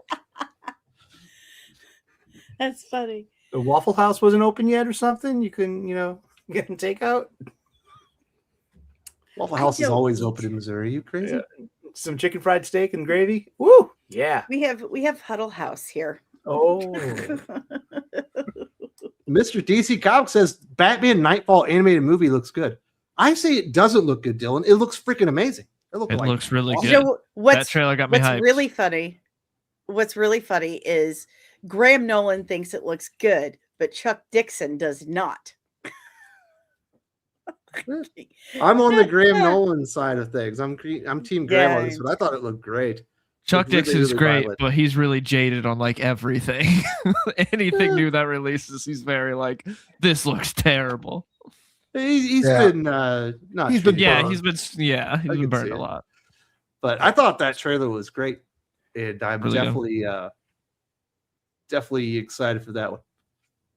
Fan Cheered says deduct from the fourth food and beverage today and support Danny. Yes. I like that Put idea. on a couple of hot dogs, a couple of pitchers of beer. And, yeah, I'm barbecuing. I mean, it really won't take much. I mean, just maybe one hot dog, one beer. Mm-hmm. There you go. Well, I can only eat one hot dog. Those things are so full of sodium. They're so bad for you. If you had two hot dogs, you're asking for it. High blood pressure. Oof. You realize sodium's only bad for you if you already have high blood pressure from stress. That's why I can pour salt on shit like it's nobody's business. My blood pressure stays at like 90/70. I'm also hypotensive. Oh, yes, very very low. Huh. That's why I like salt so much. So, in honor of 4th of July, I thought we could do a Superman versus Captain America. Who's the better American icon? Ooh, obviously Captain America wears the stars and stripes. He's got the shield. fighting for American values, but Superman also represents true justice in the American way. Plenty of great stories with Superman holding the stars and stripes to American icon stock. You are a Marvel fanboy, a Marvel zombie, if you will. Who are you leaning towards? Who's the better American representative? Superman or Cap? I'm going with Captain America. Yeah, I'm going with Cap. Cap is he generally questions, but he has an absolute moral compass. I think Soups does as well, but I also don't have to listen to people talk about anchor babies as justification for illegal immigration with Captain America, which I do have to, was Superman, because people are retarded and can't get it right. I mean, you'll get that in a Captain America comic now, though. Yeah. You'll get Captain America telling you that himself. Yeah. You don't need the fans. No, I get it. But no, I'm going with Cap. Always felt that Cap he's much more of the everyman. While I much appreciate Superman's reluctance to impose his will, I also think that there's something about him that's just less American to me than Captain America. Also, it's not Truth, Justice, in the American Way anymore, because even according to his own fucking publisher, it's Truth, Justice, and a Better Tomorrow, because they're gay. Well, according to the own publisher of Marvel Comics, Captain America was always a Hydrate agent. Yeah, well, Nick Spencer's retarded. I would say that's a bigger foul ball than DC, right? I mean, remember though, Superman was supposed to come and take over Earth. Well, that's according to James Gunn. Yeah. Exactly, in canon. That's why it feels so odd. Now, Dylan, you were more of the DC exceptionalist. Are you going Team Soups or Team Cap here, dude? Both are great characters, but obviously I'm going with Superman. Superman didn't need a German scientist to make him great. Superman didn't need steroids to change him into a good man. Superman didn't need the MCU to make him relevant. Superman is the American icon. Truth, just the American way. It's Superman all day, obviously. The best. Even though Superman did technically one time denounce his U.S. citizenship? Well, yeah, but that was during peak when everyone was like, Superman's a government stooge, because people were just constantly regurgitating Dark Knight Returns and being like, he's a government stooge. So then they did that, and I was like, whatever. What's your favorite Superman America story? I mean, the one most recent memory is that two-parter in Rebirth where they take John Kent across the U.S. to that one makes Twitter very mad too, so that makes me like it even more. But where they go across, they tell John about going to Mount Rushmore and telling all the great stories of American history. Yeah, and then they help that one family find their like ancestor that fought in the Civil War, whose body was like lost in like a flood during like some battle, and I was like, that's pretty cool. But yeah, that's the one I think of. And obviously, what's so funny about Truth, Just the American Way and seeing Superman stick to his ideals when everyone was being edgy, and that was the big thing at the time. That is great as well. I really like that. Yeah, I think Doc was thinking of the Frank Miller Superman from Dark Knight Returns, where he's a patsy.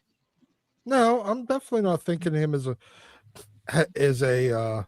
No, I'm thinking of all the people that use Superman as a justification for why we should let the entire planet into America. Also, with no vetting whatsoever. There's no Ta-Nehisi Coates never wrote Superman, so that's another point I'm going to put for Superman being the better American icon. No, but they let Mark Waid do it. You have me movie, there, supposedly, but it was never made. 3 people talked at once. I didn't hear anything. Supposedly he wrote a Superman movie, but it was never made. Yes, yeah, that was going to be with what's his name, Michael B. Jordan. Yeah, thank God that didn't happen. Yeah, no kidding. All right, Danny, who do you think's more American? Who's the bigger or better American icon, Cap or Soup? I'm going with, historically speaking, I'm just going to be straight with you. I haven't like the only like newer comics I've read in years has been like absolute Wonder Woman, absolute Batman and stuff. I love the absolute stuff. I'm going to go with Superman because when he was first created for like the first 50, 60, 70 years, just easily recognized as a true American superhero, truth, justice, the American way. I mean, that Truth, Justice, and Better Tomorrow didn't start till what, 2011, right? Like, so in the grand scheme of his history, like almost 100 years now. I mean, that was Truth, Justice, the American way. I mean, Christopher Reeve, that's what I see in my head, him standing there holding the American flag. That's an American superhero to me. And the reason why he was created by Joe Shuster and Jerry Siegel, that's the American dream, I'm about to do the Pledge of Allegiance. like it's what was behind the character and his creation, not just the character itself, for me, that makes me think of what this country is about and the opportunities that it provides that you don't get anywhere else in this world. So, and for me, that's Superman. Very nice. How about you, Sully? Where are you going? You team Cap, team Soups? It's interesting. I think this is a great comic book shop style conversation, and I think Captain America might be a better tactician than Superman. So, like, as a leader of a team, and to win a fight beyond using pure strength, Steve might have the advantage over Cal. But Kal-El has a Kryptonian intellect as well. He is super smart, no pun. But I think both are aspirational heroes too. Like in both universes, they are the pinnacle of hero worship among other heroes. They're heroes. Everyone looks up to them, and they're the aspirational heroes that you want to be. They're also both uplifted too. Like Steve has a great story. And so does, Clark Kent too. He's got that whole Moses thing, being found in a wicker basket. My vote's for Superman though, because if you have to have a vote, I can't just be wishy-washy. I love Captain America. He's a close second, but there is like going back to Truth, Justice, the American Way, which came up through the Kellogg's radio show. It was interesting. The radio show, it added something. They also added kryptonite, the K element, and but still, it's like he was the first superhero. He started the whole thing. Like superhero comic books is such an American innovation of its time. There's like that it was the golden age. Right around the same time, you had the golden age of radio. You had jazz coming out. You had pop art, you know what I mean? We had just got out of the Depression. We hadn't gone into World War II yet. It was like, what an interesting time for America and to be making culture. And Superman, it was a huge part of that. He's the great granddaddy of this whole thing. So my vote's with Kal-El. How could you use his Kryptonian name and not his American name? Because sick son of a. See, that's exactly the bullshit I'm talking about. His name's Clark. He's not American. Well, Clark is the reason why he is who he is. He would not be Superman without the Kansas farm upbringing from his Christian parents. And I mean, for a long time, Superman was a Christian in the book too. I don't think they touch that anymore. But I mean, it's the farm upbringing of waking up early, of making sure the cows are milked. It's very important. The humbleness, tending the fields, understanding where your food comes from, and having like the work ethic, I mean, his work ethic is given to him by his surrogate parents. It is the most important part of Clark What did Kent's Cap ever identity. have? He was just like this scrawny kid getting beat up and sickly all the time. That doesn't He stood up represent to bullies. America. He stood up to Superman bullies, and does. he wasn't, and he found a way through American innovation to stand up to bullies and to stand up for those being bullied.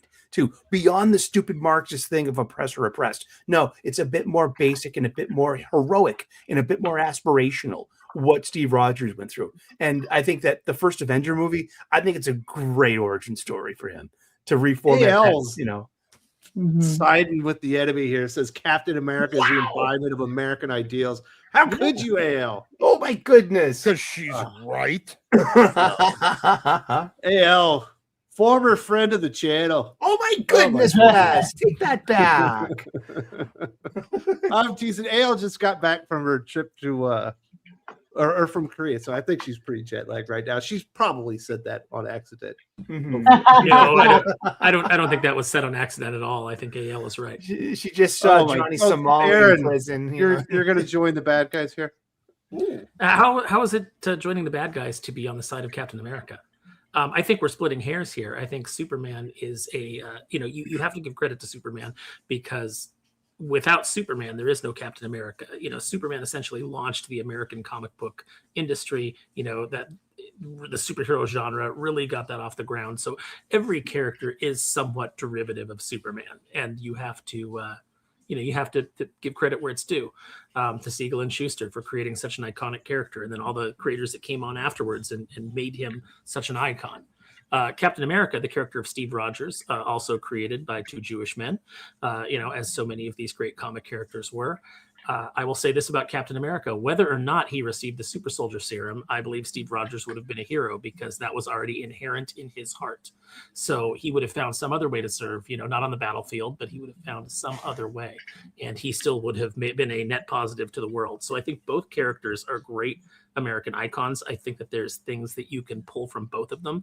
And it's a shame that these characters so often end up in the hands of these far left Marxist writers that continually try to tear them down to their petty level because these characters are bigger than that. I think the last patriotic thing with Captain America that I can remember was one page in a milestone issue. Somebody did a splash page with Captain America, that About scene Patrick patriotic. Gleason? Yes, exactly what it was. It was really good. But other than that, I can't really remember anything. Oh man, my favorite. I always come back to this. It's that moment in Mark Miller's Civil War where Punisher saves Spider-Man and Captain America's beating the tar out of Punisher, and Punisher. When he beats the tar out of a Vietnam vet, yeah, how patriotic! This is I who mean you guys that were he's not siding gonna. with. He's like, Superman would never. Frank said it I'm not gonna. No, not you.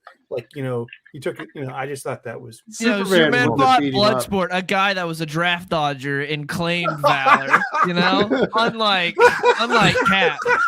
You know what that reminds me of, Dylan? It reminds me of Dorkley did a bit where they were like, if the X-Men were in the MCU and Magneto shows up and they're like, we have a Hulk, and then he's like, oh yeah, big strong man beat up on the elderly Holocaust survivor, and Hulk's like, oh, Hulk not comfortable with this.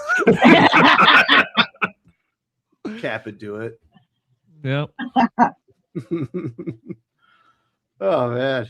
So a side note, because we just talked about Patrick Gleason for a second. Did you guys see him talking about how he was on this latest issue of Amazing Spider-Man issue 32? He's like, this is the third Amazing Spider-Man number 32 I've worked on. How retarded is that Marvel has rebooted that book so many times that Patrick Gleason has worked on 3 number 32s for Amazing Spider-Man? I think that's insane. I think he contractually has to now. I think every time you reach 832, you got to call up Patrick Gleason. It was so stupid. What is one of the best-selling comics, Amazing Spider-Man, consistently? They've rebooted so many times to get those new number ones.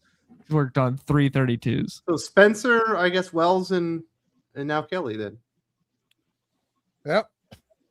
That's crazy, man. Yeah, it's nuts. Patrick Gleason's amazing, and the art in this week's issue is really good. Unfortunately, the story doesn't quite keep up with it. I just want to take a moment to have everybody just sit with the fact that they launched a new #1 with Zeb Wells. Yeah. His Hellion series was really good. I mean, even a But- stopped clock is right twice a day. Yeah. That's the thing. Like, it was good during a period where there was literally not a single good X book. I thought Even Percy's Wolverine Hickman's- was kind of decent there for a minute. No, by that point it was already shit. Oh, by that point, That was- yeah. 'cause By that point, it that's fell like apart, yeah. Wolverine on an adamantium surfboard. Oh, that was Like after that- Hellions. No, I think it was around that time. That adamantium surfboard was an issue, wasn't it? There's a lot of issues with that. Sad. It Well, when started it started so out when he strong. was fighting vampires, it was It pretty was cool. so good When at they had him first. strung out and they were like feeding off his blood and It stuff. started out so good. They Yeah. could go Yeah, out when in the sun. when Victor Bogdanovich was still on the book. Yep. It was really good. I don't know, Doc. Do you consider Spider-Man an American icon? Is he a patriotic character?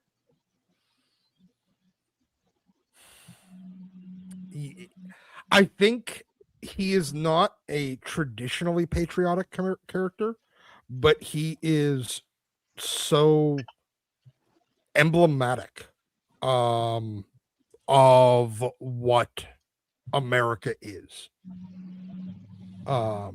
What, somebody He that is- doesn't even take care of the responsibilities, that's constantly late, can't pay his rent, won't get a real job? Is that what America is to you, Doc? Yes. Yes, it is. God damn it. I'm dying. That's At least for my America. kids' generation.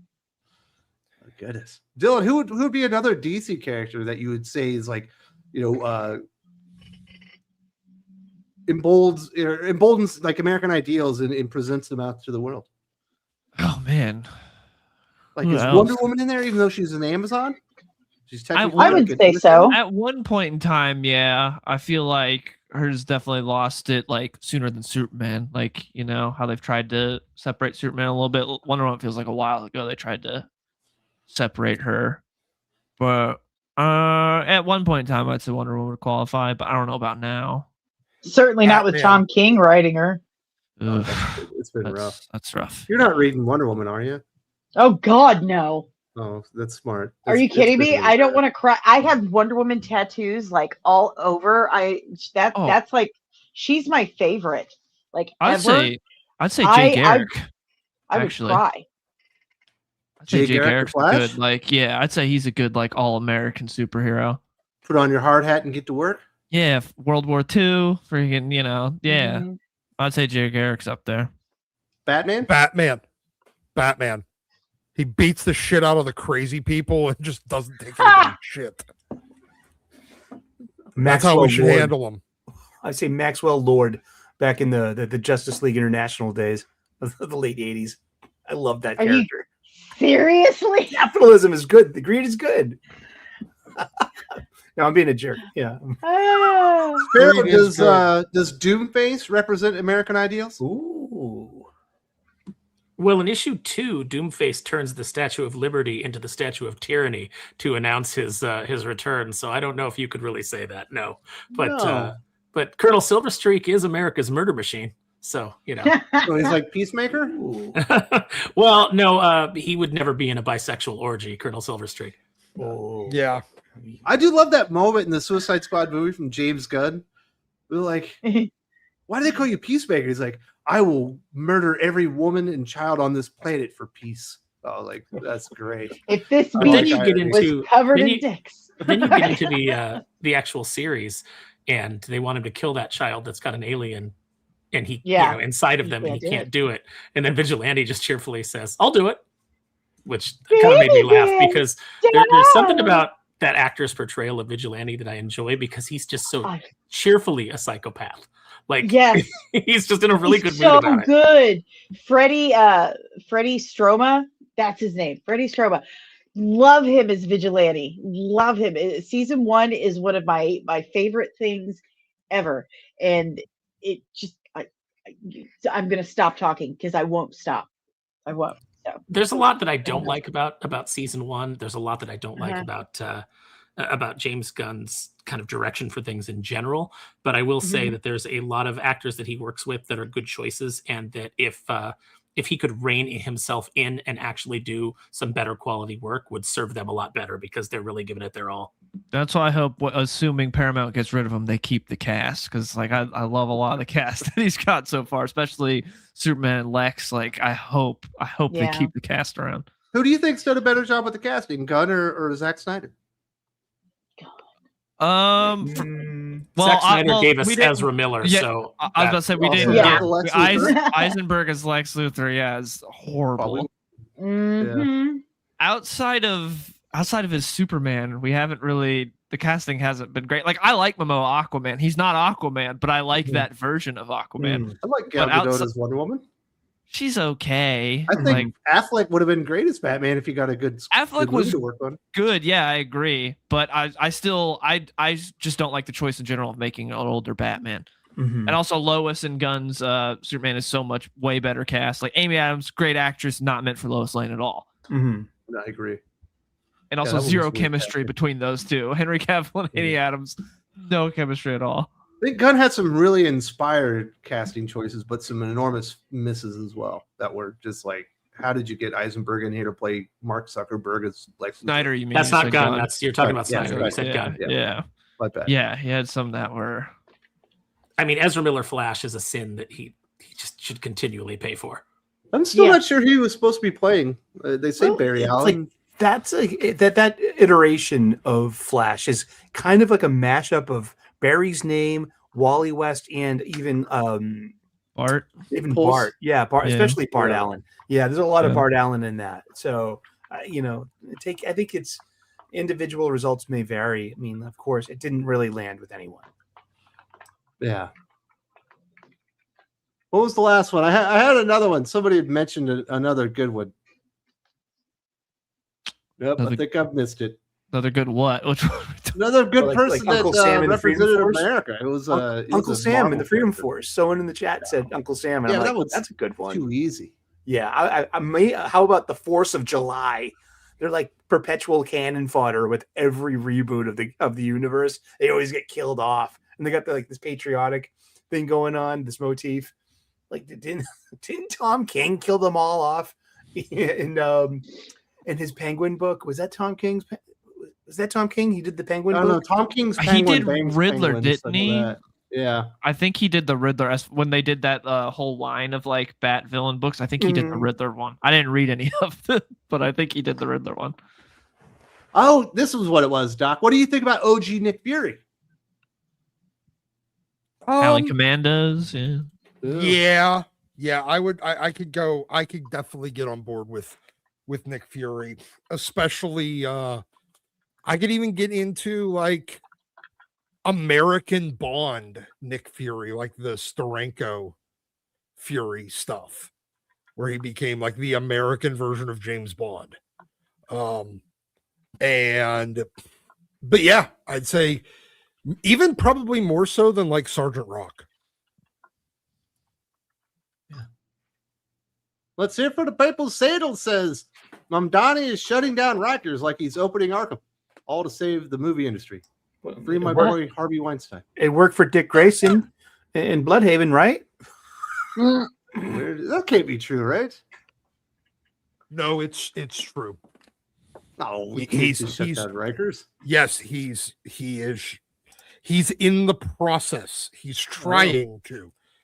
I've read a lot of comic books. This is a bad idea. Yeah, I know. All the supervillains are going to show up at the same time, and Batman's going to run out of steam. Well, that's because every communist does the exact same shit. They empty the fucking prisons of criminals and then fill them back up with political dissidents. Mm-hmm. Yes, comrade. So do not suffer from mind crime. You will not end up in Gulag. Mr. DC Comics says, I think Punisher and Iron Man represents the U.S. more accurately. Well, Iron Man definitely, because he is Howard Hughes. Yeah.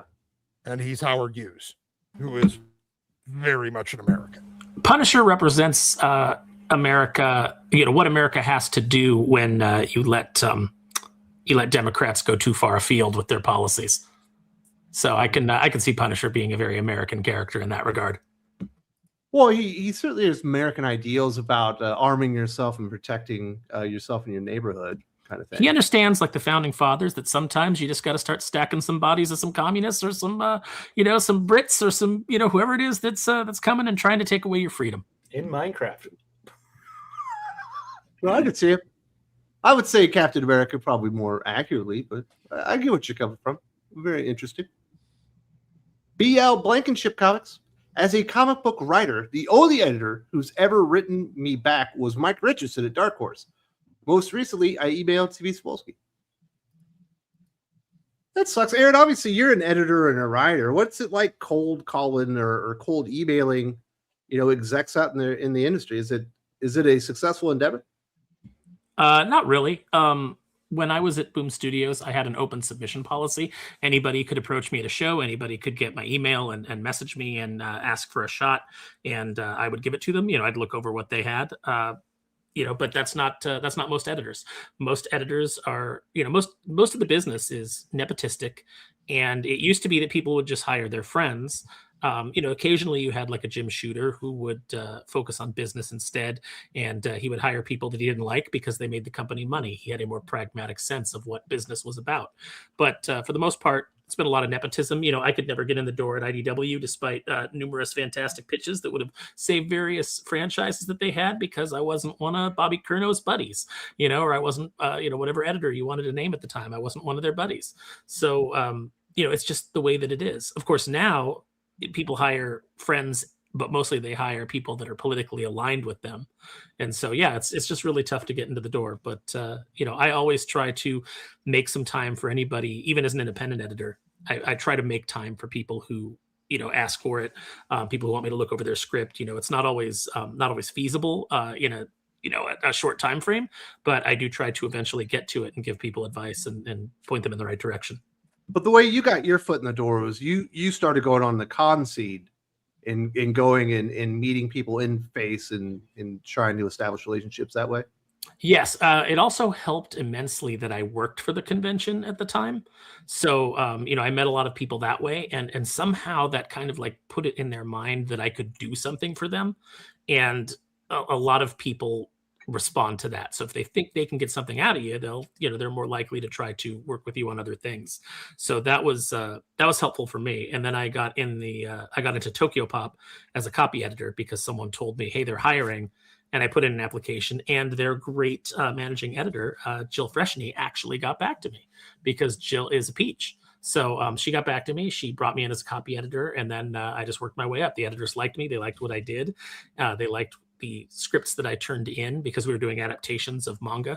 So, occasionally it would be a very straightforward adaptation. Occasionally the company we were licensing it from would want us to punch it up and make it, like more accessible to American audiences to kind of get that foothold. So, that's what I did. And just worked my way in. But I don't, everybody comes in differently, and there's no one way to get in, and the doors are closing a lot. But, that's because the industry is contracting and is continuing to contract. But the good news is that you don't need the industry anymore. The industry needs good writers and good artists far more than you need Marvel or DC to get your product out there. And why give them your best ideas and not make any money doing it? Take your stuff directly to the people. Vandal says Superman shows what the World Cup visitors learned, that even the most humble American, Mom Pocket, are profoundly better than people, or better people than any bum alien, no matter where they're from, even Krypton. Damn right. That's one way to say it. Oh man! Although they certainly have gone back, at least in comic books, still, and they do try to portray Jor-El, as a kind of an enlightened figure that did try to save society, but was unable to do it. Yeah, I do like how Byrne did it, where it was 50-50, where like Jor-El was the one was actually, by scoping out where Clark would go, he got inspired by humanity. He's like, everything they do there rocks. This is so cool. To where Laura was very much like indoctrinated in Kryptonian ways. She's like, they're savages. Look at that guy with his shirt off on the field. That's insane. Like, we can't send our son there. Krypton's so much better. I like that. I like how you have one parent viewing it one way and the other viewing it the other. I thought that was interesting. But I like that Superman obviously ends up coming from very humble beginnings with that enormous amount of power, but because of what he learned, or the work ethic and all the ideals from Pa Kent, he ends up being like the most gentle soul on the planet. Yeah. Absolute power corrupts absolutely, except with Superman because he was raised right. I like that. Yeah. That's pretty cool. Yeah, that's his biggest power, his biggest virtue. That's where he gets his humanity, is how he was raised, his parents. Yeah, he probably should have been from Smallville, Missouri, but we'll let him stick with Kansas. We'll allow it. We'll allow it. Fan cheer. Thanks. We'll confirm Danny Weekly. Join your channel. All right. We'll work something out. Then he says, Save Stargate. Talent cameo campaign on YouTube. As we say in Boston, wicked pissa. And that's for Aaron Sparrow, my friend. I thought they had like a big sign in Times Square or something for Stargate. They did. And someone climbed the Empire State Building and put a big banner on it and stuff. Like, it was for Stargate? Thing. Yeah. It's been trending. Take this shit seriously. It's a huge fan base. It has been trending every day since they canceled that series, and they canceled it because was that they didn't want to make it because it only appealed to the fan base. Yep. It didn't make a lot of sense to me. That makes zero sense. This fan base is like 12 people. It's a huge fan base. Sandals says The Flash is a great American superhero. Boundless optimism, exceptional abilities, and even his rogues have to respect him. Pretty much the USA. Oh. All right, Dylan. Which Flash embodies? We'll go with Barry Allen and Wally here because you've already talked about Jay. Which one do you think embodies America more? That's hard to say. They're both like tight because Jay's the easy one, but out of those two, Wally's the more optimistic one, I think. Yeah, I don't. It's hard. It's hard. They're both kind of like tied for me in that aspect because it's Jay is clear like the all-American, like front runner of the Flashes. Right. But as far as Barry and Wally, I don't know if I could choose. Man, did you like it in the Flash TV show when it was revealed that Jay Garrick was actually like, he wasn't Reverse Flash. He might have been which one was he? One of the evil runners that he'd stolen like Jay Garrick's body. I didn't make it that far. Was he the rival? The rival was the original Reverse Flash. Did not make it that far. You know, that was like golden age. I only made it up to the end of season 4, so my head. Well, you definitely got it then because I think it's season 2 when that happens. Yeah. I watched all season 1 and I watched some of season 2 and fell off during season 2. Mm-hmm. I hate CWDC shows. Just awful. I thought that was cosplay Earth. You know? So Danny, you have family needs taking over. It is a holiday, so you're gonna have to bounce out of here just a little bit early. Do you have any comic books that you want to recommend? And certainly tell us about your book on Fun My Comic. Well, I'm really loving Absolute Wonder Woman. I really like it. Like I've not it's the best been Absolute book there is. I agree. Yeah, I've not really been into modern big two, DC Marvel stuff. I think you hit your microphone, and you got really low. How's that? Better. Is that better? Shorty got low. Okay. I've not really been into modern DC Marvel in a very long time, and someone was like, "You really should check out Absolute Wonder Woman." I'm like, "Is Tom King writing it?" Like, I don't want anything, but no, it's really good. So you should check out Absolute Wonder Woman. It's good stuff. Maybe I almost called it the other name. Arc Stream by a little fella named Andrew Rodriguez over Rippaverse Comics. Absolutely. Pretty good book. It's a speedster with a heart of gold. It's pretty good. I'm just saying. You should check that out. Very good. I Well, we like do it. appreciate it. If you want to support Danny in her book, it is live right now on Fun My Comic. If you like vampires, if you like world building, if you like big time fantasy stuff, it is going to be the book for you. Yes, absolutely. Thank you so much for having me, and thank you for giving me a chance to talk about my stuff. Thank you for joining us. We'll have you on again too. Oh, I'd love to. I really, really would. Thank you. All right. Bye, guys. Happy 4th. Later. Happy 4th of July. Merry America Day. Merry America Day. Fuck yeah. Sandal says, stand by for my Superman Joins Ice miniseries. Did you think Icy Fortress of Solitude, Polar Service Processing Center was an allegory?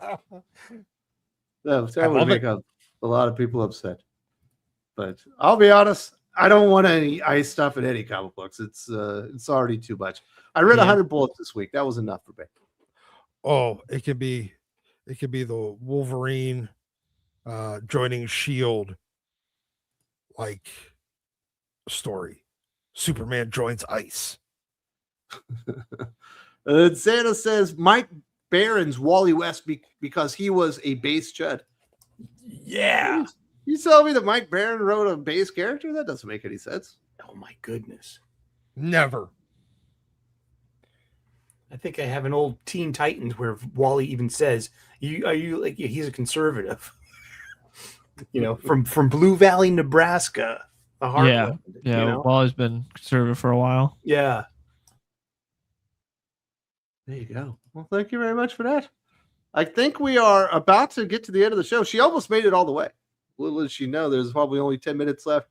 But I guess we can get through the comic book recommendations and all that good stuff. Dylan, since you were a good sport today and you barely made fun of me and didn't make me feel bad about myself, we'll start out with you. Do you have any comic books you'd like to recommend? Yeah, there's some good stuff this week. We'll go with JSA, which is ending, sadly, but this issue is really good. Also, probably the best from, I can't pronounce his last name. Diego Orlatugi, something like that? Yeah, Orla something. Yeah, I think that I've really liked all his stuff since that Jeremy Adams, Jay Garrick miniseries. But I think this is the best he's ever done. He did some cool stuff in this issue. Really enjoyed that. Batman was pretty good this week. As a really cool action sequence from Jorge. I really liked this issue of Batman. It's pretty good. Book of L was incredible. Now we're getting very close to the end. We got 2 more issues now, and this was really good. I don't know. I don't think anyone else in comics does epic storytelling like Philip Kennedy Johnson. He's really been building to something here. Dead Acre issue 1, not the greatest comic I've ever read, but it was good. I liked it. I'm a sucker for Western, especially like supernatural Western stuff. I actually enjoyed this first issue. Gets a little heavy-handed at parts, but I did like it. It was a good first issue. And then Ordained issue 3 was really good. This was sick. I really liked this a lot. And then also I haven't read it yet, but I finally got my hands on 5 Gears in Reverse, the new Ed Brubaker, Sean Phillips criminal book. So can never go wrong with them. Very good. Do you have any big videos that you've put out recently or you're about to put out? No new videos this week, but I might stream a little bit later today. So. What are you going to stream for America? I don't know. Just talking about comics. Superman? The usual. Oh, I thought maybe you were going to like stream some patriotic video games. There has been a Superman game. It's like Superman Returns. That was like the last Superman game we got.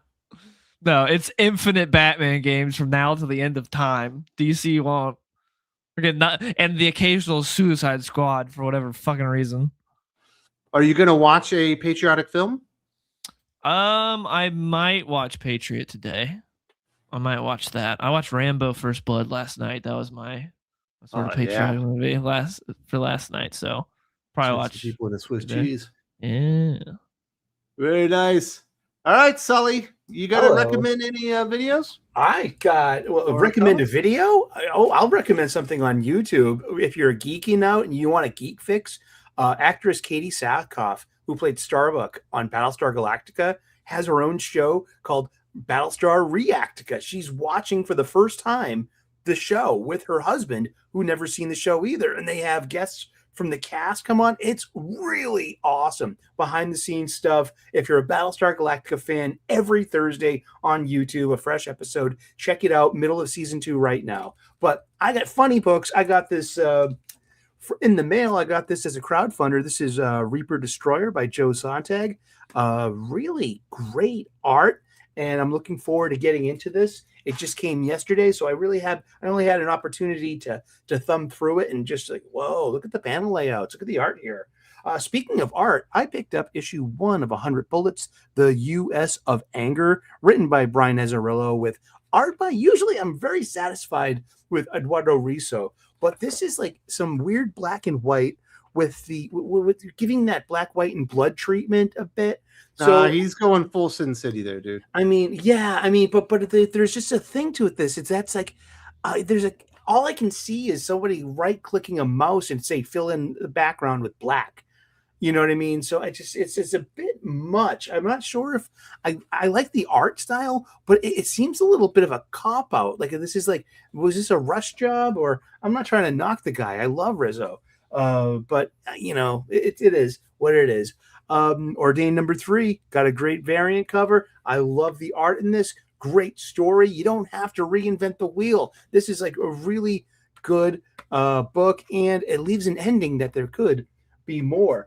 I picked this up because I love Power Rangers. It's a Boom magazine. This is called Power Rangers Unlimited number 1, and it uses Trini, the original Yellow Ranger, very well, which is nice because the actress Trin, she died tragically in a car wreck years ago, so she gets to live on a bit in comic book form. But this is the kind of Power Rangers book that I like. Just random team ups with random Rangers from all the teams over like the past 30 years of this show.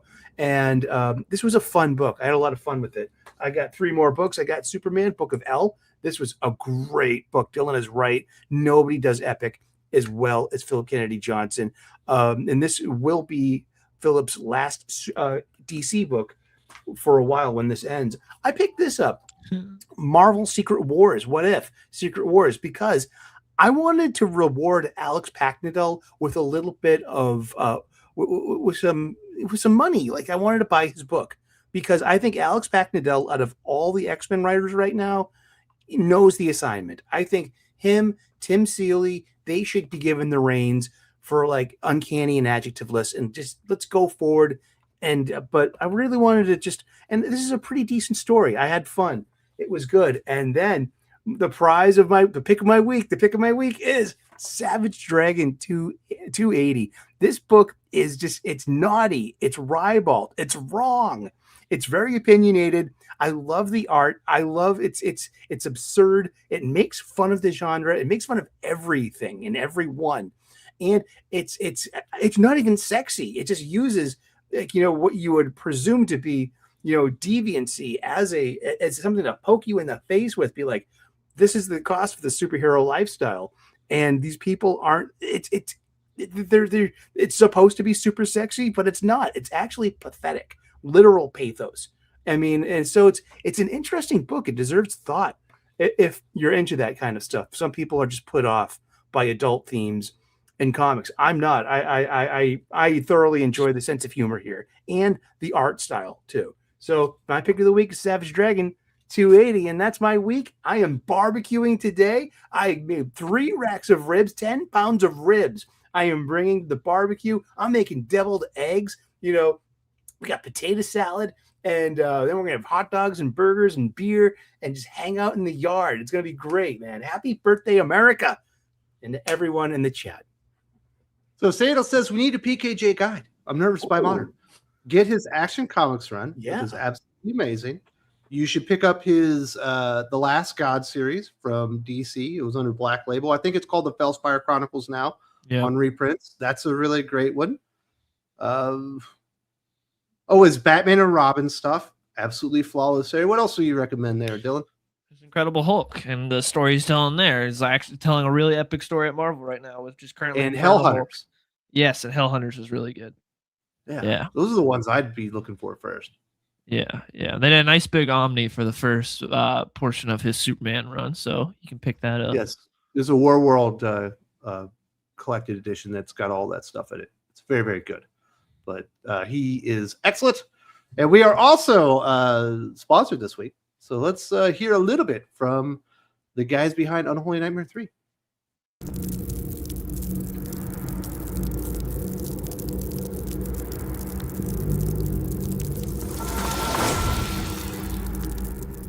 Previously, monsters became mankind's last line of defense, led by an ancient vampire, a fragile alliance built on distrust, a vigilante turned something darker, a cop fighting the beast within, a cursed priest bound to a demon, a child trapped in a monster's body. But now, something ancient has surfaced. The Tome of Leviathan, a book of apocalyptic power that no human can understand. Except one, Dr. Herbert West. Cold, methodical, obsessed with conquering death. First, he brought the dead back. Then, he learned to control them. Now, with the tome, he won't just raise the dead, he'll command them. Dinosaurs, corpses, monsters, everything that's ever died will fight for him. And if that wasn't enough, something inside the team is breaking. If they fail, the world won't survive.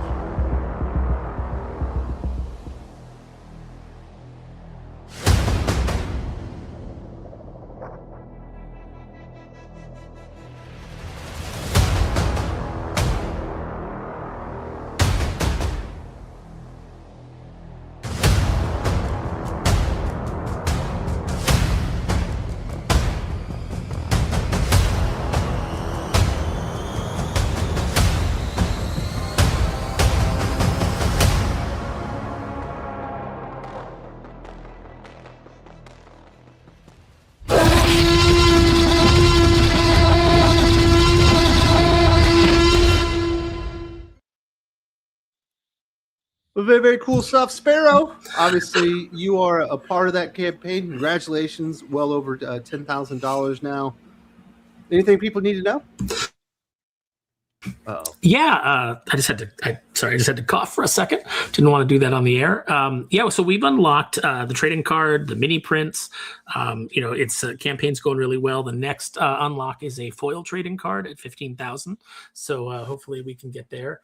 But the original art for Lyric's cover sold while we were on the show here. So lots of good stuff still available. And Dylan, I'm sure will keep adding stretch goals as needed.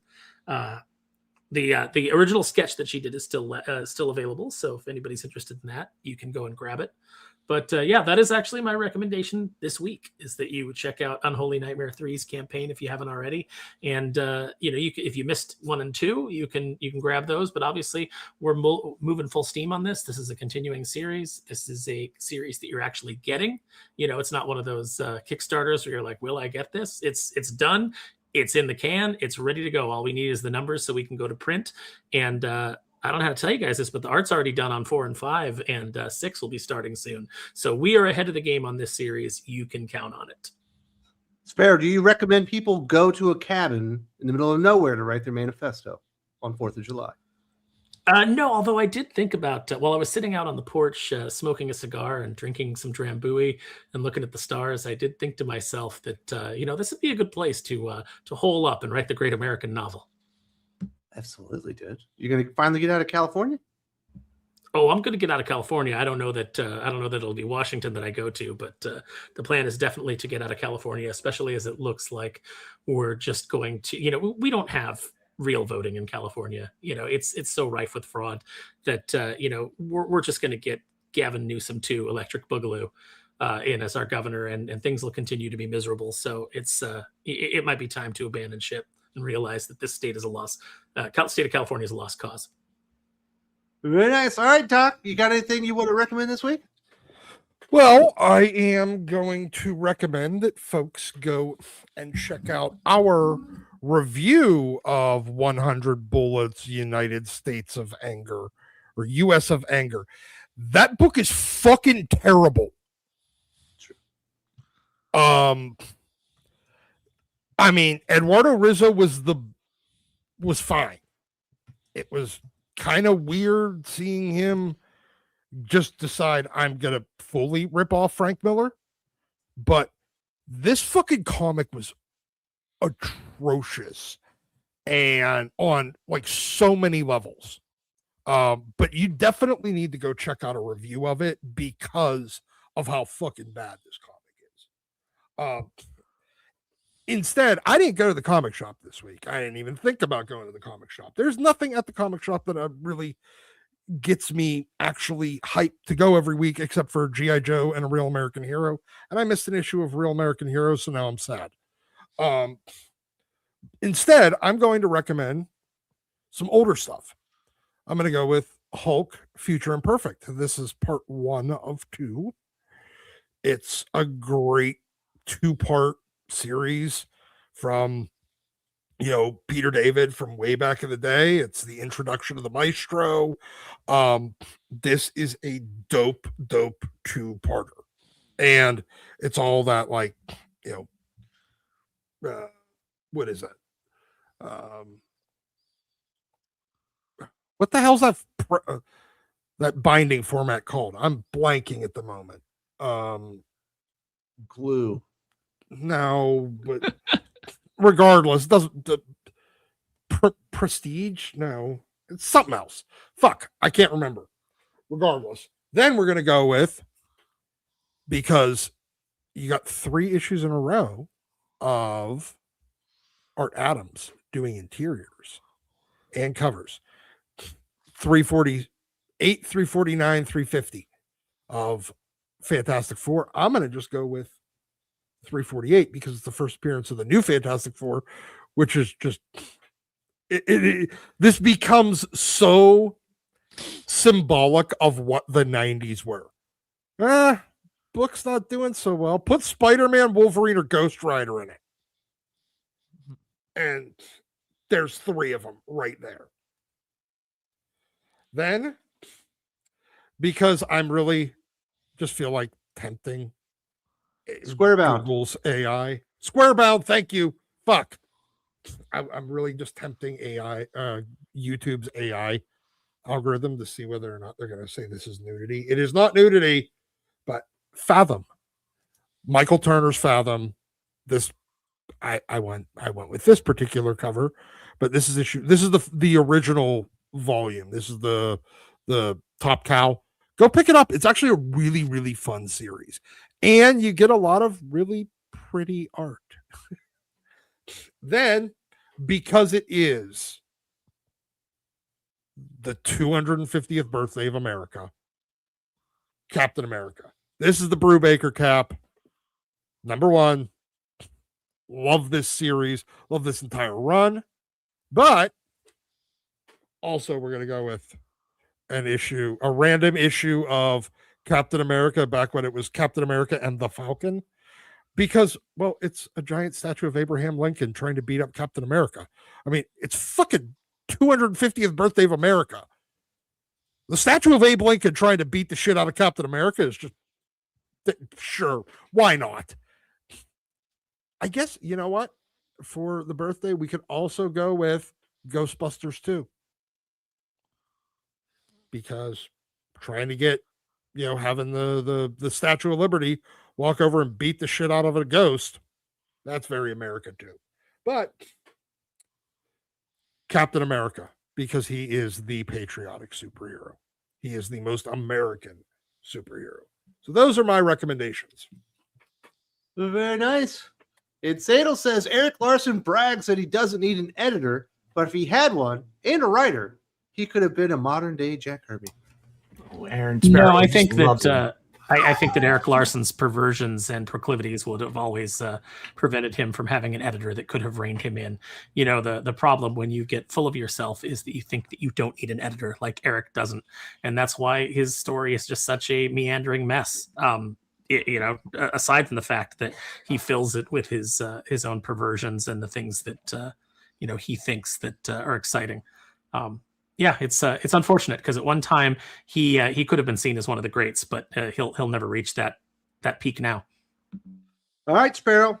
If you become Texas Aaron, are you going to wear a hat? Well, like a cowboy hat? 10-gallon. I don't know. Am I allowed to? Because I am a bit of a city slicker. I mean, I did grow Texas up rural. Aaron wears a hat. He's got spurs on. Boots. Chaps probably. Texas Aaron would have his concealed carry. Ooh. And only eats Tex-Mex, dude. I'm gonna buy you a scorpion belt buckle from the border. Hold on, Texas Aaron open carries. Come on. Well, Texas Aaron open carries and has a concealed carry, just in case. He's got Boss Hogg's Cadillac. And I would embrace the Texas culture a little too much. I would totally embrace it. I would be smoking brisket every day. Be beautiful. Well, happy 4th of July to everybody. Hope you are enjoying your holiday weekend and celebrating the 250th birthday of the greatest nation in the world. And with that, I think we're going to sign up, fellas, right? Happy Independence Day. Happy